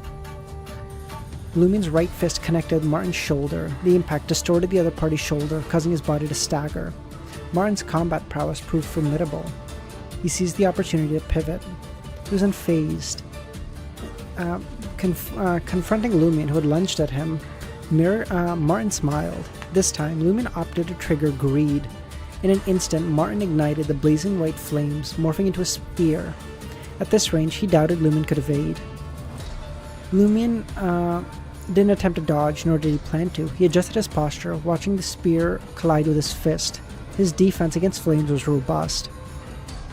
Lumion maintained a smile as the spear took nearly 2 seconds to burn through his skin and flesh. Anthony's placate had restored Lumion's composure. With the bang, Lumion seized the opportunity to deliver a left and right punch to the spear, exploiting every chance to kindle Martin's desires. The spear pierced Lumion's right chest, propelling him. Lumion smiled, retained a touch of frenzy. With his silver earring, he withdrew his right palm, pressed the grievous wound, and slid down. The injury transferred to his abdomen. Lumion willingly accepted the increased risk in the future to mitigate the impact of injuries. With that, his figure melded. Just as Martin emerged from the spear, Lumion materialized behind him. He swung his fists again. Martin transformed into a spear to assail Lumion. Female Lumion, attempting to teleport over, stood stunned. Likewise, both male Franca and male Jenna exhibited similar reactions. Although Franca and Jenna didn't understand what was happening, they sensed Martin held the key to this problem. Franca, relying on her experience, instructed Jenna, "Give me that fucking arrow!" She needed the healing abilities of the arrow to withstand the infectious disease and recuperate. Her only hope rested on Lumion catalyzing positive changes before the infection took place. From Jenna's perspective, however, Franca, a sequence 6, possessed much more strength than her. Thus, Franca's recovery held greater benefit. Franca caught the arrow and plunged it to her chest. Franca's eyes transformed to a fiery red. Her increasingly frequent coughs subsided for a moment.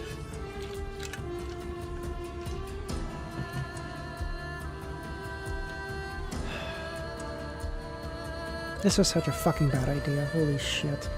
In an instant, Franca and the others were immobilized. The female Lumion, who had just teleported over, was the least affected by the spider silk and skilled in using flames. Swiftly used spirit world traversal and headed to Lumion and Martin. Enduring the terrifying cough and dizziness, Anthony raised his revolver and pulled the trigger at the mirror person. Female Anthony shattered into numerous fragments. Upon reappearing nearby, she didn't immediately rush to rescue Martin, and instead continued pursuing Anthony. Martin's greed made him reluctant to abandon the 4 mirror people and the advantage they enjoyed, so he didn't want to give up. That was why Lumion chose greed. Lumion tightened his fist and delivered another mighty blow. Martin crashed to the ground. This caught Lumion off guard as she just teleported over. Unfazed by the fireball, Lumion teleported behind Martin. The safest spot, of course, was where the caster stood. Amidst the explosive chaos, Lumion gritted his teeth against a searing pain and landed another punch. The thorns on the iron boxing gloves pierced his skin and flesh, and Martin's gaze froze, blood streaming from his eyes, nose, and wounds. In this dazed state, whether it was female Lumion or the others, their bodies grew rapidly faded. Witnessing this, Lumion straightened up and removed the boxing gloves and tossed them to Franca and Jenna.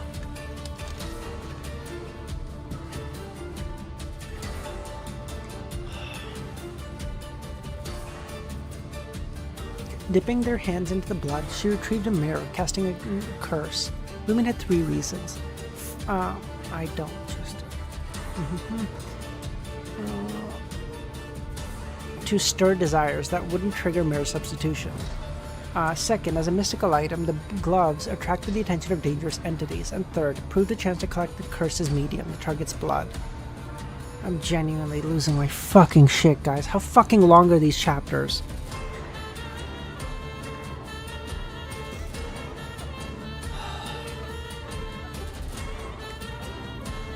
Even if his triggered greed couldn't be controlled, leading to Martin's substitution, Lumion planned to seize the moment when the other party were temporarily affected. Repeatedly cursing with the possession of the blood, Lumion aimed to challenge how many times mirror substitution could be used. Flames erupted around Lumion as he transformed into a fireball. Just as he was about to remove the Eye of Truth, a sound caught his attention.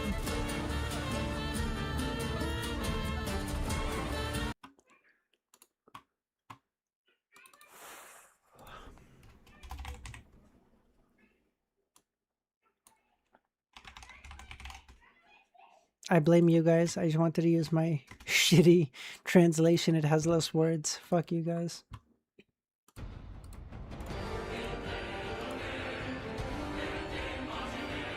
The strange sounds Lumion heard came from far away. His heart tightened as he removed the monocle. These sounds reverberated as if 2 massive rocks collided. In the midst of the flames lay scattered bones. A leather drum's beats and ancient musical instruments resonated, creating a solemn, holy, magnificent atmosphere to Lumion. His face, the scene in his mind shifted to a vast wilderness. A figure, his face veiled in a bearded covering, splendid headdress, and a flowing black robe ascended to the highest point. A distant, haunting voice pierced the clouds. Through the desolate land, Lumion felt a profound shake in his mind. His sound, like pearls on a porcelain plate, was crisp and gentle, emanating from a river. In the midst of the gentle singing, a woman in a peculiar dress stood on the platform, captivatingly expressing herself below. Below her, the people sat at various tables, savoring drinks under the light. These voices and images surged into Lumion's mind like a torrent. Franca and Jenna, engrossed in the battle, remained oblivious to Lumion's state. Franca took the lead, pressing the black flames against the mirror. She saw the enemy weakened, succumb to the flames, crack. Martin shattered.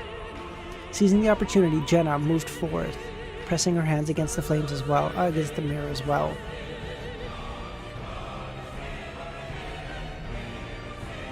His right hand reached into his pocket, as if he wanted to take out another mirror and use nails, hair, and blood to sever the connection. However, Franca, who was moving quickly, leaned back and raised the mirror, holding the boxing gloves. The flames erupted within the mirror, thwarting Martin's attempt. The duo, Franca and Jenna, continued their intricate dance, advancing, one retreating. After enduring 6 curses, Martin froze. In the silence of the flames, he weakened, teetering on the brink of unconsciousness. The iron-black bullet... Seeing this, Franca discarded the gloves, opting for her gun, withdrew the revolver, and shot. The bullet tore through Martin's skull. The headless body swayed before collapsing. The corpse faded away. It left a mirror-like fragment. Meanwhile, Anthony, ever proficient at observation, detected Lumion's state, racing to him. Attempted to placate, but Lumion remained unresponsive. "There's something here!" Anthony screamed. He hoped the 2 demonesses could help. An instant later, the pitch-black mirror fragment emitted a faint light. The surroundings plunged into darkness. Within the dark and shadowy confines of this mirror container, an unforeseen force seethed with rage. Though Franca and Jenna and Anthony witnessed no visible or audible phenomena, an overwhelming fear gripped them. Nearby, the black pillar radiated.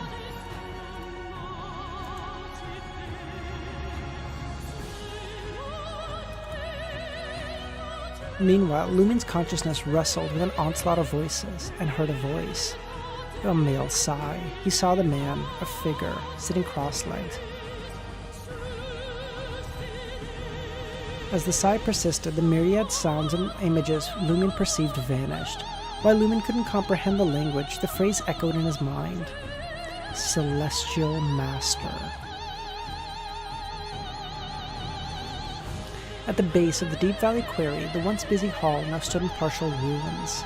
Claude, the mechanical giant, abruptly halted its movements, his colossal ears resonating. Amidst the roar, a sigh descended from above. In that wild expanse, numerous ethereal figures lingered. Observing this, Archbishop Horamek refrained from seizing the opportunity to attack Claude, and withdrew from the hall. The cybernetic eyes of the giant suddenly dimmed. Its eyes it appeared as if intelligence had deserted him, and Claude stepped into the wilderness. Midway, the mechanical giant turned to regard Horamek and his companions.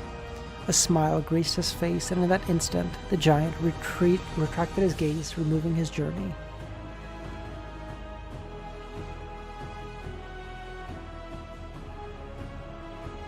His figure took on an illusory quality, merging with the wilderness. In the depths of the fourth epoch tree, adjacent to the wall-like grey fog, Magician and Justice materialized, their gazes fixed on Lady Moon, the bestowed of the Great Mother, who had nurtured a deity. Magician and Justice were surprised to see them. Almost simultaneously, the wall-like grey fog expanded, pulsating.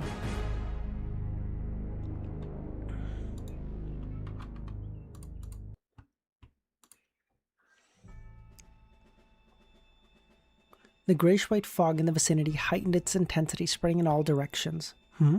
So it is him. Martin, Justice, and a Magician exchanged whispers. The dazed Lady Moon found herself shrouded in starlight. In the wilderness, Snare, Einhorn, and Deist continued their struggle against Vermonda, an angel who had lost control. Amidst the chaos, the grey fog shrouding the fourth epoch tree stirred violently. The fog swiftly coalesced into a spear-like form, a weapon capable of shattering mountain peaks, hurled towards Vermonda. In an instant, the spear, crafted from the fog, erupted into flames, taking on a violet hue. Seeing this, whether it was Snarer or Deist or Vermonda, it was as though they beheld a city shrouded in fog. The majestic purple flames traversed a significant distance, impaling Vermonda. His chest rent open. As the purple flames dissipated, the figure stood up from the genuflecting position. Clad in a blood-stained black armor adorned with long red hair, the youth exuded a handsome yet haunting presence. Rotting wounds marred both sides of his face.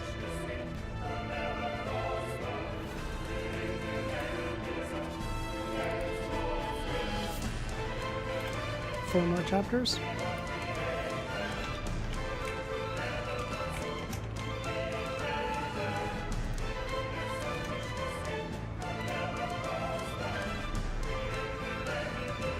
The grey fog encircling fourth epoch tree extended into the wilderness.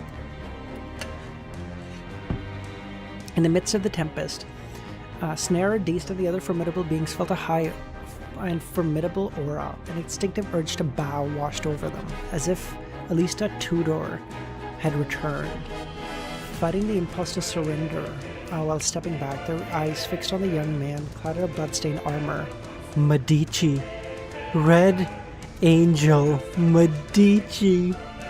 A king from ancient times. A king of angel. The Red Angel was amongst the 8 kings of angels who once served the ancient sun god. Although he met his end at the hand of Alisa Tudor, leading to the latter's ascent as the Blood Emperor, the king of angels hadn't perished. As angels of the Hunter Pathway, Snera and Deist felt increasingly apprehensive about the situation. They suspected Medici may have already reacquired a conqueror characteristic. While devising a plan to obtain Vermonda's characteristics, Snera and Deist remained cautious of the possible involvement of Medici. While Albus Medici disclosed his name, their vigilance heightened, and they kept a watch over him. But at that critical juncture, Medici had appeared. With a terror-inducing aura, they subjugated every that subjugated everything, he soared majestically from the depths of the fourth epoch trier. Medici's disdainful gaze swept across Snare and Deist as he casually tossed an item to Vermonda, a blood-stained umbilical cord. As it left his hand, it burst into flames, emitting a golden light. Above the surface, Trier, the sun, engulfed in hurricanes, light and rain, emitted a blinding light. A chubby baby, seemingly crafted from pure sunlight, soared out of the tear. And the scorching sun tore through the sky, liquefying the spires, walls, and floors of the castle.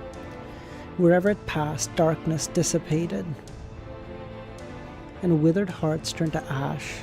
Elros Einhorn shut her eyes, trembling. High in the sky, the hanged man didn't pursue the sun. Instead, he hovered above the storm, his eyes fixed on Red Swan Castle. Danetz, leading his team against the mutated soldiers, couldn't help but curse. The people around him and the mutants shared a similar reaction. In the outer seal of Fourth Epoch Trier, invisible flame burned.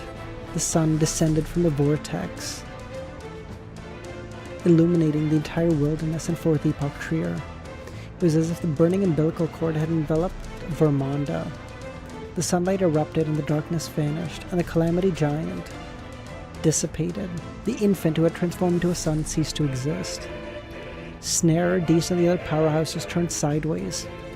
In the brilliantly lit Fourth Epoch Trier, Voisin and Madame Polly, engulfed in an intense battle, closed their eyes. Upon reopening them, they found themselves separated, no longer able to see each other. What? The two bestowed said, as they were taken aback, before realizing that Fourth Epoch Trier had undergone a change due to the sunlight. Martin, who could already discern the dense grey fog ahead, felt a surge of joy. What he desired was within reach. Suddenly, this sunlight pierced through, and Martin shut his eyes, and a cracking sound reverberated from his neck. In surprise, Martin lowered his head, acclimating. Accompanied by intense, peculiar pain, he witnessed the widening gap between his head and chest. Blood spurted from the stump of his neck. He beheld his white, bloody spine. How can this be? He always believed himself to be the favored, the special one. Yet the watchful eyes of the great will within the Fourth Epoch Trier. He assumed, upon entering 13 Avenue de Mars, he would only suffer minor corruption. Yet now his head had detached from his body along his spine. Lady Moon, with brown wings, crumpled amidst the cascading lightning. Initially, she descended into madness, morphing into a bewildered monster. As sunlight bathed the scene, Magician closed her eyes with a sweep of her right hand. The void contorted, shaping into a sealed dark sphere that encased her, Justice, and Lady Moon.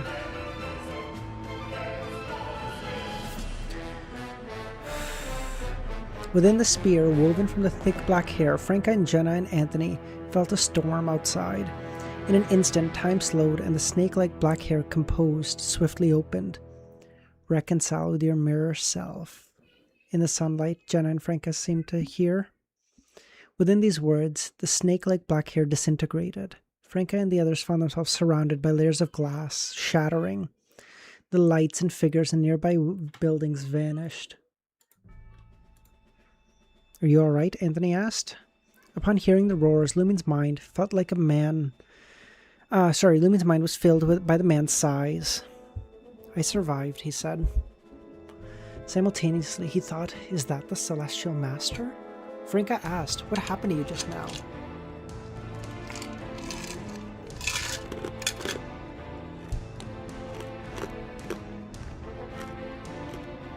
"The after effects of using the Eye of Truth," Lumin said. "Let's get our items quickly and relocate." Beneath the blistering sunlight, the purple flames constituting Vermonda's flesh and blood flickered out. The Red Angel's form expanded, resembling a diminutive mountain peak. I did eat ice, if you're wondering. Brandishing a broadsword condensed from purple flames, he advanced with a step and swung it at the dying Vermonda. Having regained their composure, Snare, Deist, and the others were not inclined to yield. They act in unison, intervening. They're gonna try to stop that guy?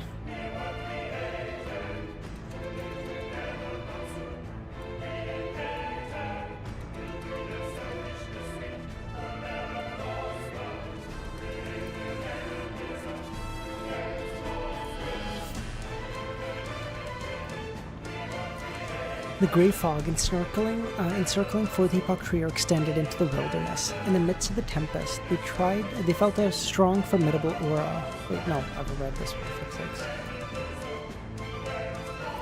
Medici stood unfazed amongst the onslaught from the others, his focus unwavering, channeling his spirit to subdue Vermonda.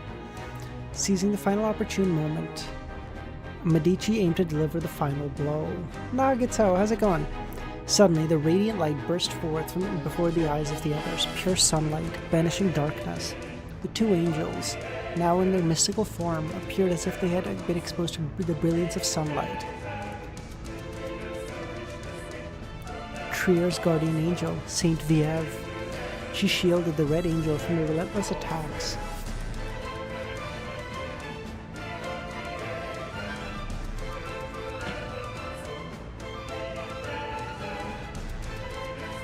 Whose side are you on? What are we talking about? Simultaneously, Medici descended like a mountain, plunging the sword into Vermonda's skull. Boom! The implosion absorbed the surrounding flames. The tumultuous wilderness now stood cleansed. Reaching its limit, the implosion expanded, unleashing a rapid projectile. A torrential downpour accompanied by countless bolts of lightning, marking the demise of a conqueror.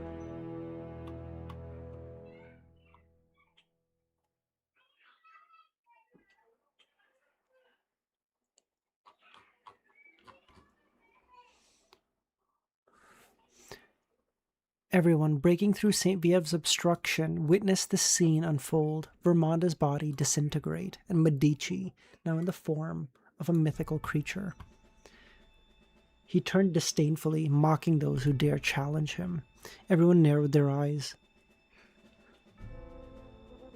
Medici ascended into the air, disappearing. Or Snare Einhorn ascended into the air, disappearing. Realizing that even with the support of the Order, victory against Medici and St. Vieve was impossible. The former was a sequence 1. And now he seemed capable of tapping into the formidable power in Fourth Epoch Trier. Snare dashed into the massive vortex, while Deist morphed into a beam of light and raced away. As angels of the Hunter Pathway, their judgment was similar. Medici, observing them, chuckled. The heroic escape of your descendant is reminiscent of yours many years ago. Now we can proceed to the final part of the plan and eliminate the bestowed of the outer deities, St. Vieve said. Oh? Bro, I hate to say it, you're having to fucking team up with this guy?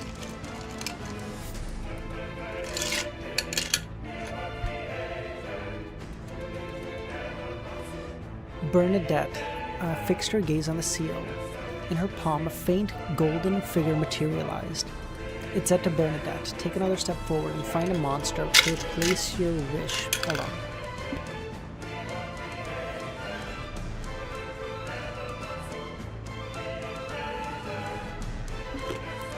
Wow.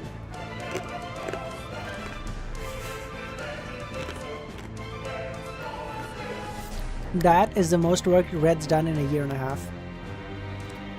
Take another step forward and find a monster to replace your wish using the method I told you. I can use the under-the-table transaction to help you obtain something from here to counterbalance the corruption affecting your father. I entered this place to analyze the seal and understand how the corruption have intricately balanced themselves through the years. That sigh was a mere bonus. Time is of the essence. If you don't act now, the mother goddess of depravity breaches your barrier. Your father will become a monster. Undeterred, Bernadette continued absorbing knowledge. Martin's head, donned with a silver helmet, soared into the air. His body could use the Pride Armor's hurricane of light. he saw looking down, and the target appeared to be his head. Is this the curse? My own body turning against my head? How? In the desperate attempt to mitigate the impact, he condensed numerous fireballs. The explosions around him aimed to lessen the force of the onslaught. Simultaneously, he sank his consciousness into his glabella. Besides the shattered corpse of Ramonda, Medici extended his right hand, observing as a beam of light, reminiscent of iron and blood, emanated from the conqueror's body. In that moment, Martin's desperate shout and plea reached him. Medici chuckled dismissively, paying no heed to that pawn. Martin had not submitted to the great will from the depths of the fourth epoch, but to Medici himself. Oof. Over the past few years, Medici had lurked in the shadows, orchestrating a scheme to obtain the Sauron family's lost Sequence 1 characteristic. Leveraging his uniqueness and level, he assisted members of the Order in maintaining their lucidity in the face of the corruption. They didn't become monsters, but became affected. Using his uniqueness, Medici disguised himself as a great will from the fourth epoch. During this process, he uncovered the issue with the Mirror People, but refrained from interference, pushing his plan forth. As the plan unfolded, Philip informed Martin about Lumion. Seizing this, Medici refined the plan, bestowing Martin with a divine vision to conceive the hostile ritual. The ritual, designed to create a minimal disturbance and increase the chance of success, aimed to fool Trier's most formidable evil god. The goal, to capture and purify them all. Okay, Medici's kind of helping. What? Medici's a good guy? Observing the characteristic rapidly condense in his hand, Medici raised his gaze, a smile on his face. Whether it was the hostile plan or the original strategy, both required the cooperation or the assistance of a god. EBS. Indeed, how can the sun, intolerant of darkness, filth, and humbleness, collaborate with the mother resembling depravity and evil? Oh. EBS, I'm sorry. I didn't know you were kind of chill.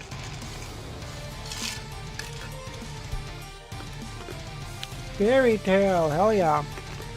So, holy shit.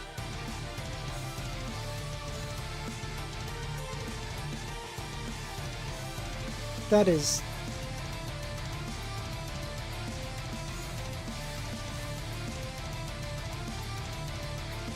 Holy shit. Oh my god, Sal.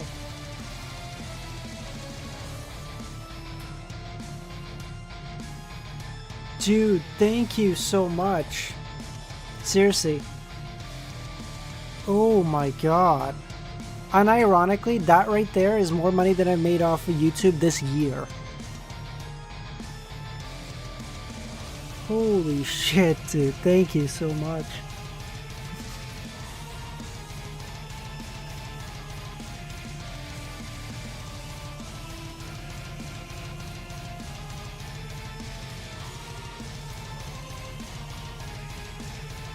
Oh my god, Sal, seriously, dude, thank you. Holy shit. Having ascended to godhood and abandoned his original lord in the past, he had chosen this path precisely because he refused to submit to another deity. Why would he now bow to the mother goddess of depravity? His needs and acknowledgements were reserved for a collaborator, and I willingly embraced this role. Even if I were to become a great old one, I vowed to honor this agreement and stand in defense as a collaborator. With the ruler of war's divine spot, vacant and cheek in dire straits, I emerged as the most likely candidate to ascend to true godhood and attain the status of the great old one in a short span. Oh my god. The great old one of this pathway is open?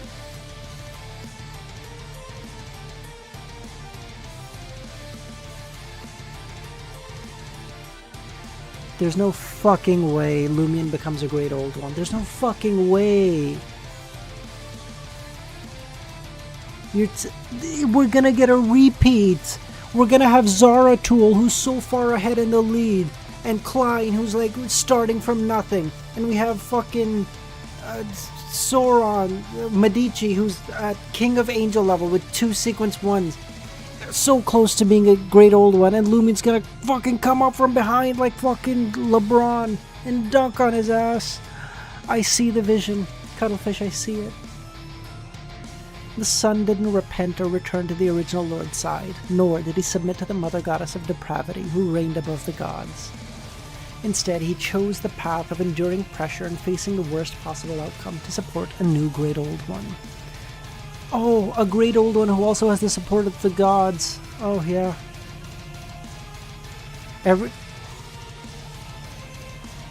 This decision may have seemed nearly the worst, but he embraced it. Because he is the proud son. Through the golden vortex, the Red Angel's gaze surveyed the gradually calming storm before tree. Dude, I love fairy tale OSTs. They're so good.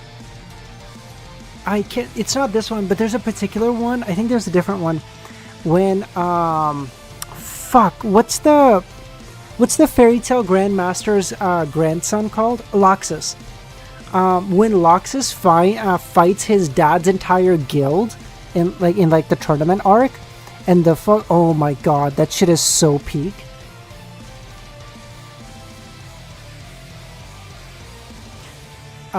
Though the golden vortex, the Red Angel's gaze surveyed the gradually calming storm before Trier, noting a significant decrease in the storm. His smile grew, as expected. Tyrant, the old dragon, has grasped the entirety of the situation, no longer seizing the opportunity to confront the sun, rendering the entity that had inherited the most of the original Lord's legacy useless.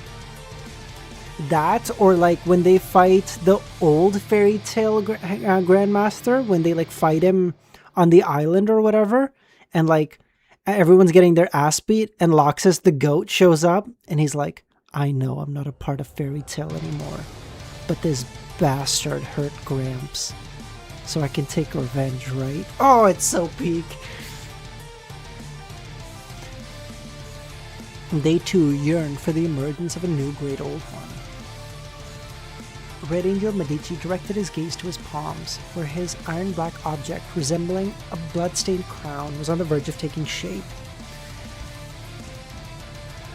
Recollections of past effects and the betrayal he had only comprehended a few years ago, all stemming from his loyalty to the Lord of 2,401 years. His choice was unforgiving. He chose to collaborate with EBS because he was a proud king of angels, once the most loyal Red Angel.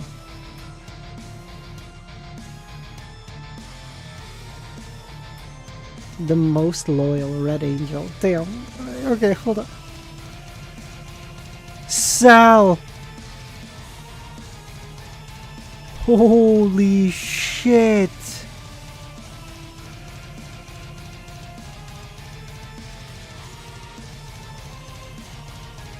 Oh my god. Dude. Sal, seriously. Thank you. You really didn't have to, dude. Oh my god.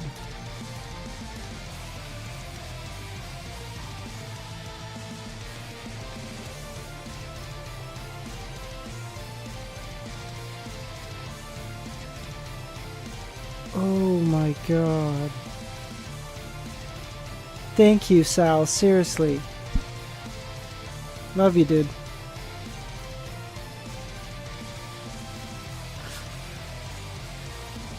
Thank you. What a good end to the performance of a lifetime in the past week. Yeah. Oh, man. As the sequence 1 characteristic fully condensed, Medici chuckled. The curse of your useless descendants ends now. He pressed the blood-stained crown on his forehead and devoured the characteristic without concocting a potion. Vermonda's blood and shattered corpse scattered across the wilderness.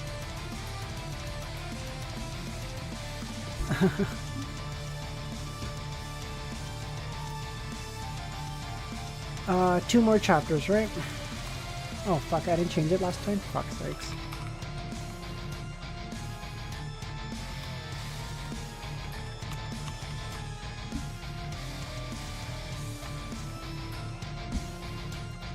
Sprinting through the silent, desolate, dilapidated Fourth Epoch Trier. Lumin's abdominal injuries came under control thanks to his potent self-healing abilities. Beneath the sunlight, the direction in which Lumion, Franca, and the others were heading appeared to be in complete disarray. Fortunately, the four of them remained close, avoiding perils of getting lost. As Lumion contemplated finding a place to hide, a large number of violent fragments of light materialized. It was evident that the power emanating from Fourth Epoch Trier had transferred. Lumion and the others were no strangers to this storm of light. They had seen it before, thanks to Martin. Martin? Lumion thought? Franca's expression became complicated, uncertain of this encounter, whether it was luck or misfortune. Oh, did I write moon? Oh, I'm so cooked. Dude, I'm so corrupted.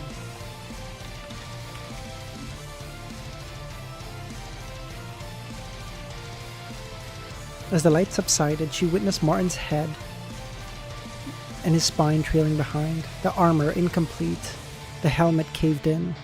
Martin's adversary stood as his silver-white armor lacking a head. Raising his hands, he condensed a massive axe of light. Though incapable of unleashing the light of hurricane, it proved sufficient. Franca gazed at the familiar yet tragic face and exhaled. In that moment, Martin's thoughts returned to normal. As she took out a mirror and saw Franca's face. "I'll liberate you," she said.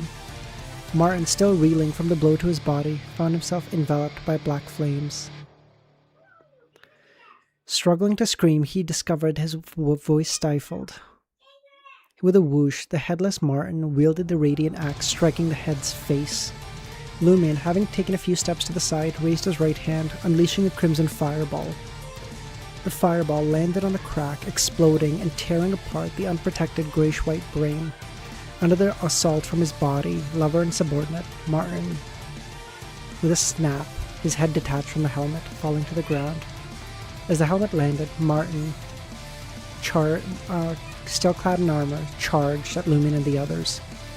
Lumion arced his body in it confidently. With each step, his stature appeared to expand. By the time he neared Martin, his pants strained against his growing form, the power of an ascetic. During his time in the Fourth Epoch Trier, Lumion compressed some of his strength and was now unleashing it. He's the fucking Hulk?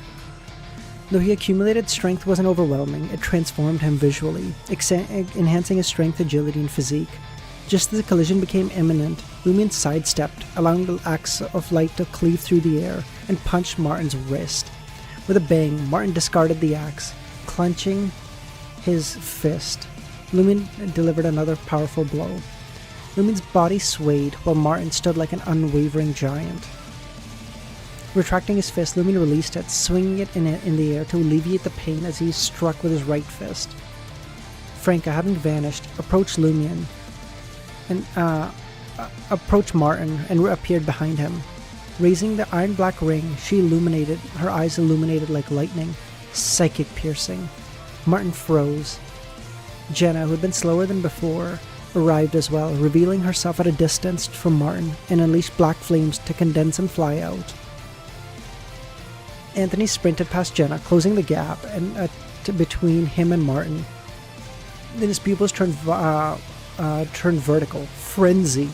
Flames erupted from the body. Upon seeing this, Lumion leaned back and kicked the ground as his foot to fly away from Martin and condensed a fireball around him. The fireball whizzed through the unprotected neck and into the body, detonating from the inside out. The armor trembled as the body was reduced to charred flesh. Lumion, propelled back by the explosion, landed on the ground, and the armor collapsed. Just as Lumion rose to commend Franca and the others, he sensed the sky transforming. Rain began to drop, but it wasn't rain, it was flames. Franca rolled to the nearby building, utilizing its roof as cover. Lumion and Jenna and Anthony followed suit. White-hot flames and drops of bright red blood fell at increasingly rapid pace. The burning structures melded into a sea of flames. Contemplating whether to activate the Blood Emperor's aura for potential solutions, Lumine's eyes caught Madame Magician. Her sight, a sigh of relief escaped him. Resplendent starlight illuminated the scene as they vanished from the street, taking with them the Pride armor, Martin's corpse, and various items. Blazing white flames mixed with the blood cascaded down through Bernadette's form, unable to ignite her, as if the angel existed beyond their reach. Her focus remained on the dense grey fog. After a moment, her body transformed to transparency, eventually disintegrating into bubbles, and as the bubbles dispersed, so did Bernadette. Two elegant women approached the wall-like grey fog, only to realize the sky above was tainted. As they considered seeking shelter, the golden sun appeared. In the blink of an eye, they were purified. Elsewhere in the fourth epoch, the hostile residents who had ventured within were already undergoing abnormalities.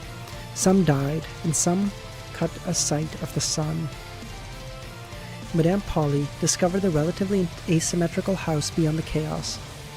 Observing the distant sunlight, the blazing white flames setting nearby, she hesitated to seek refuge. Suddenly her head throbbed, and heard the illusory cry of a baby.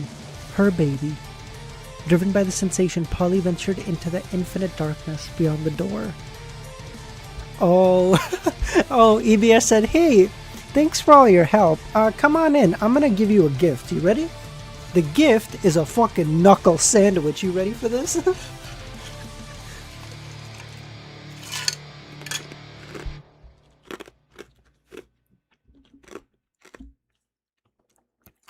If you're wondering why I'm eating ice, aside from the fact that I genuinely enjoy it, I'm also all out of coffee, and I need something, so here we are. Okay, shut up. Amidst the incandescent white flames that descended, Voisin, positioned in the collapsed square, was set to be ablaze, but he returned to his original position. Soon after, he witnessed his impending purification by the sun, and in that moment, his peripheral vision captured a figure emerging. A diaphanous lizard-like creature. In fourth epoch Trier, numerous buildings were engulfed by white flames. Medici donned the blood-stained armor emerging from the wilderness. He navigated through charred, collapsed houses. The two decaying wounds on his face, exposing bones, had already begun to heal.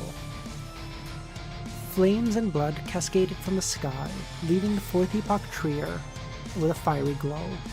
After 2,081 years, Medici had once again ascended to the title King of Angels. It's so peak. It's so peak. What do you mean? Dude, he may not be my goat, but goddamn, that's a goat shit. That's a goat behavior.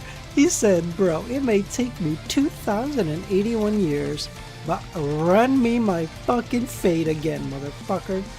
He's like, the only time I lost was when I was betrayed, okay? No motherfucker has the ability to try me.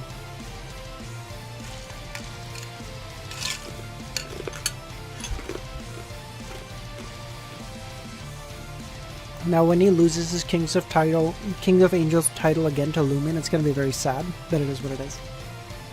The looming dark clouds over Trier vanished, replaced by the glow of the crimson moonlight.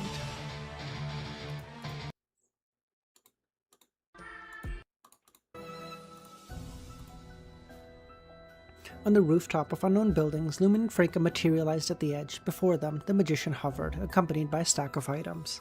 Jenna and Lumen encased in what seemed like glass. Without prompting, the magician let out a sigh and said, "Medici has become a king of angels. Once hailed as the most formidable conspirer, he has returned." The Red Angel who served under the ancient sun god and met his demise at the hands of Elisa Tudor? How? What?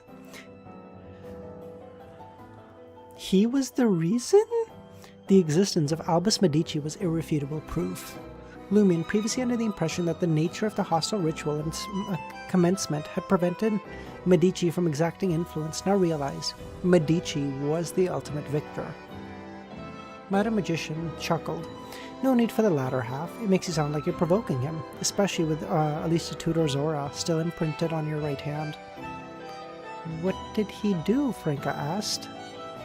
As she spoke, her eyes flitted towards Jenna and Anthony, only to realize they were oblivious of the conversation they were having, trapped in another dimension. When the Einhorn family's angel, the powerhouse of the Iron and Blood Cross Order, and the sealed artifacts, along with the unique powers of the Fourth Epoch Trio, were on the brink of killing the out-of-control Vermonda, he seized the moment to terminate the entire battle and gain his characteristic. The sky and fire you witnessed were the aftermath of his return as a king of angels. Oh. At that moment, Lumine's feet were bare, lacking shoes and socks, the consequence of being teleported to the painted world while asleep. Pondering the recent events, he asked, was the roaring giant Vermonda? Yes. Vermonda's loss of control and descent into the sealed underground marked the beginning of the Sauron family's downfall, with many details remaining shrouded.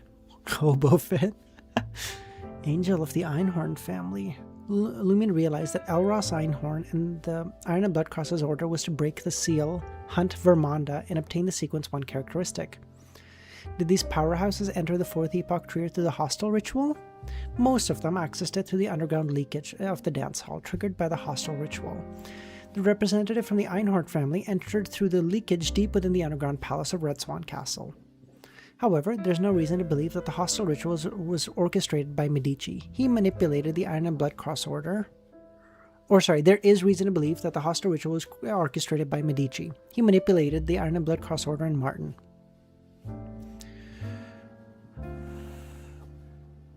Franca's emotions were a mix. Magician glanced at them and said, regardless, our actions accelerated the ritual, mitigating the damage this afflicted on Trier.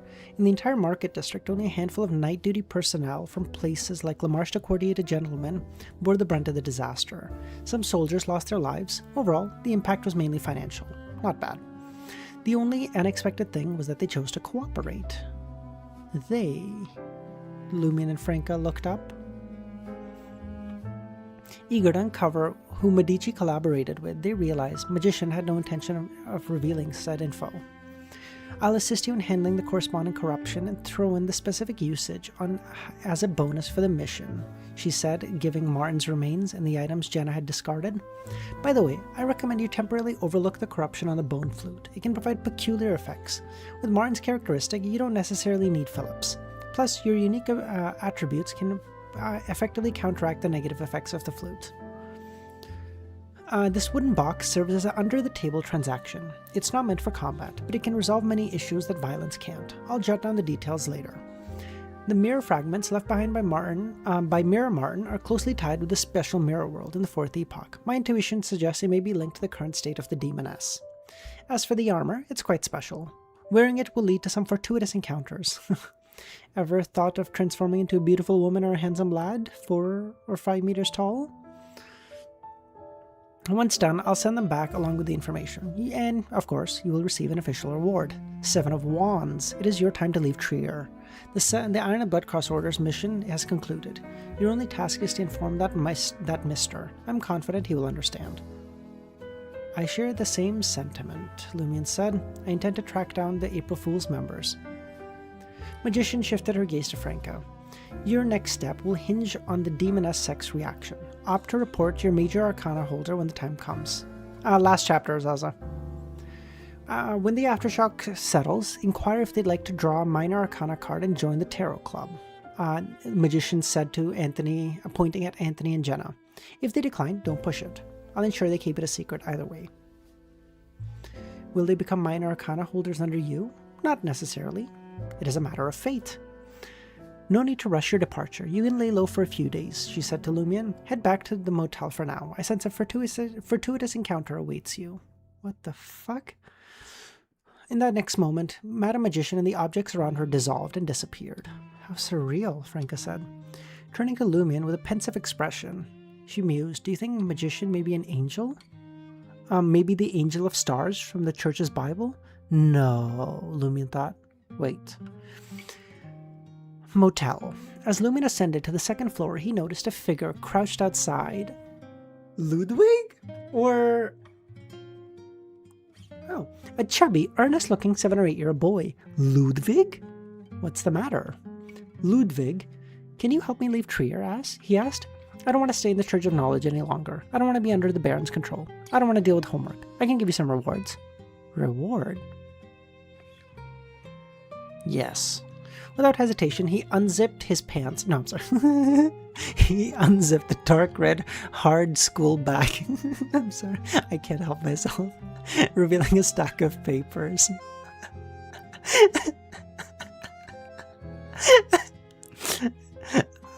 I stole this from the Church of Knowledge. No, I brought it here.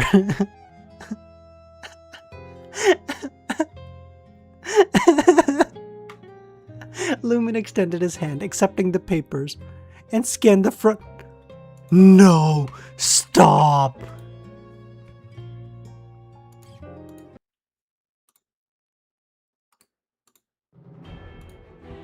Number 01. Name: Deity's Fallen Banner. Salinger's Blood Banner? Grade 0. Stop! It's so big! He has an angel level shit! Grade 0. Extremely dangerous. It is of the highest importance and confidentiality. It is not to be inquired, disseminated, described, or spied. Lumen was aware that churches had sealed mystical items with significant harmful effects categorized into 4 grades, 3 through 0. Lumen's gaze shot up at the boy. He lowered his head. Security clearance. Only messengers of God. Place it in an underground mausoleum with a large number of soldier mannequins. Construct a cemetery with more than 1 million corpses below, supplemented by a real city with a population of over 100,000. The exact execution and ritual arrangements are. Description.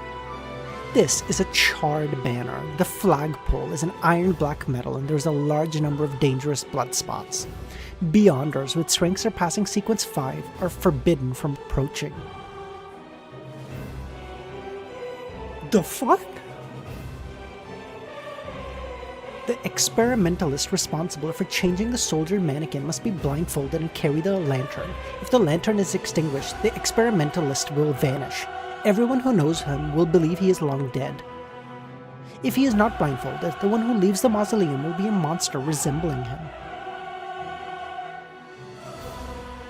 The city of exiles, Morora, on the surface, often encounters extreme weather, including but not limited to hurricanes, torrential rain, earthquakes, and volcanic eruptions. There were originally no volcanoes around Morora. The inhabitants of Morora are unusually belligerent. There are numerous duels with fatalities every day, and the protests and riots occur more than 6 times a year. So this thing is in Trier, because all of this is, everything that it's doing is describing the catacombs and Trier as a whole. Like, it needs to have a mausoleum of more than it needs to have the corpses of 1 million people below. It needs to have a city of at least 100,000 above. People fucking disappear and people just go, oh well, he probably died fucking years ago. Who know, like that happened to the fucking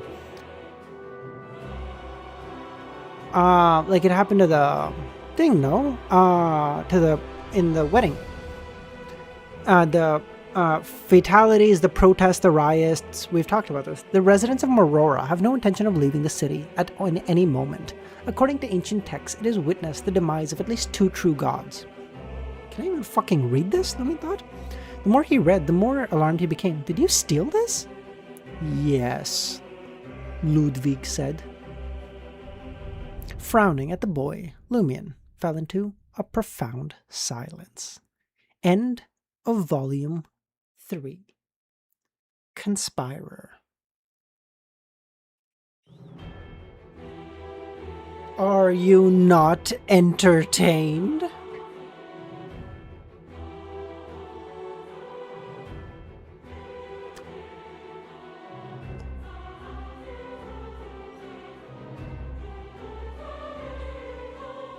Ah, fuck it. I've already been away long enough. Let's just do the fucking artwork now, too. Fuck it. Please tell me there's some decent artwork. There is! We can change the fucking thumbnail! Let's fucking go, boys! I'm changing it to Medici. I don't give a shit. If it's spoilers, you can suck my dick. I do not care. I'm so sick of staring at the same one. I'm fucking done, okay? Vermonda, bro, you look like you're from the death pathway. What are you doing? LARPing ass motherfucker. Do you even know what your pathway does? You don't look like this, bro. Idiot. Oh, this is so peak. This is so peak. He does look goated as fuck though. What the fuck? Oh my god. Okay, this is gonna be the thumbnail. Oh my god, this is so good.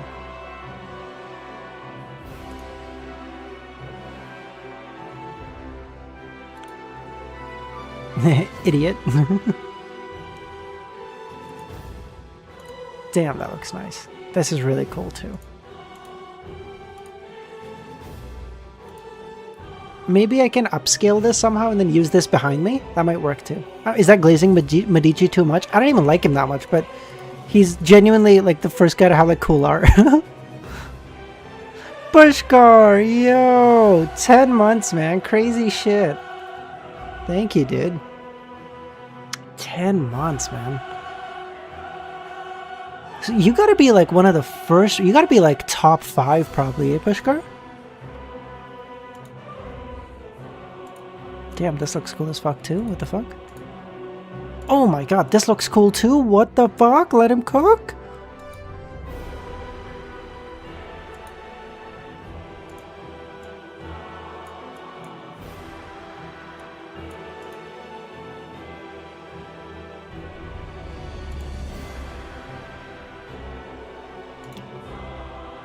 Hold on. Okay, we got a couple options, boys. We got a couple options now. Thank God. Let's go.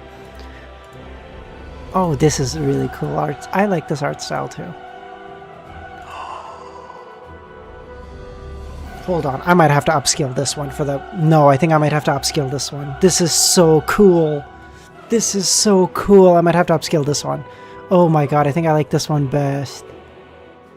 I think I like this one best. This is so cool. What the fuck? You gonna see the edits? The edits we will do later, guys, okay?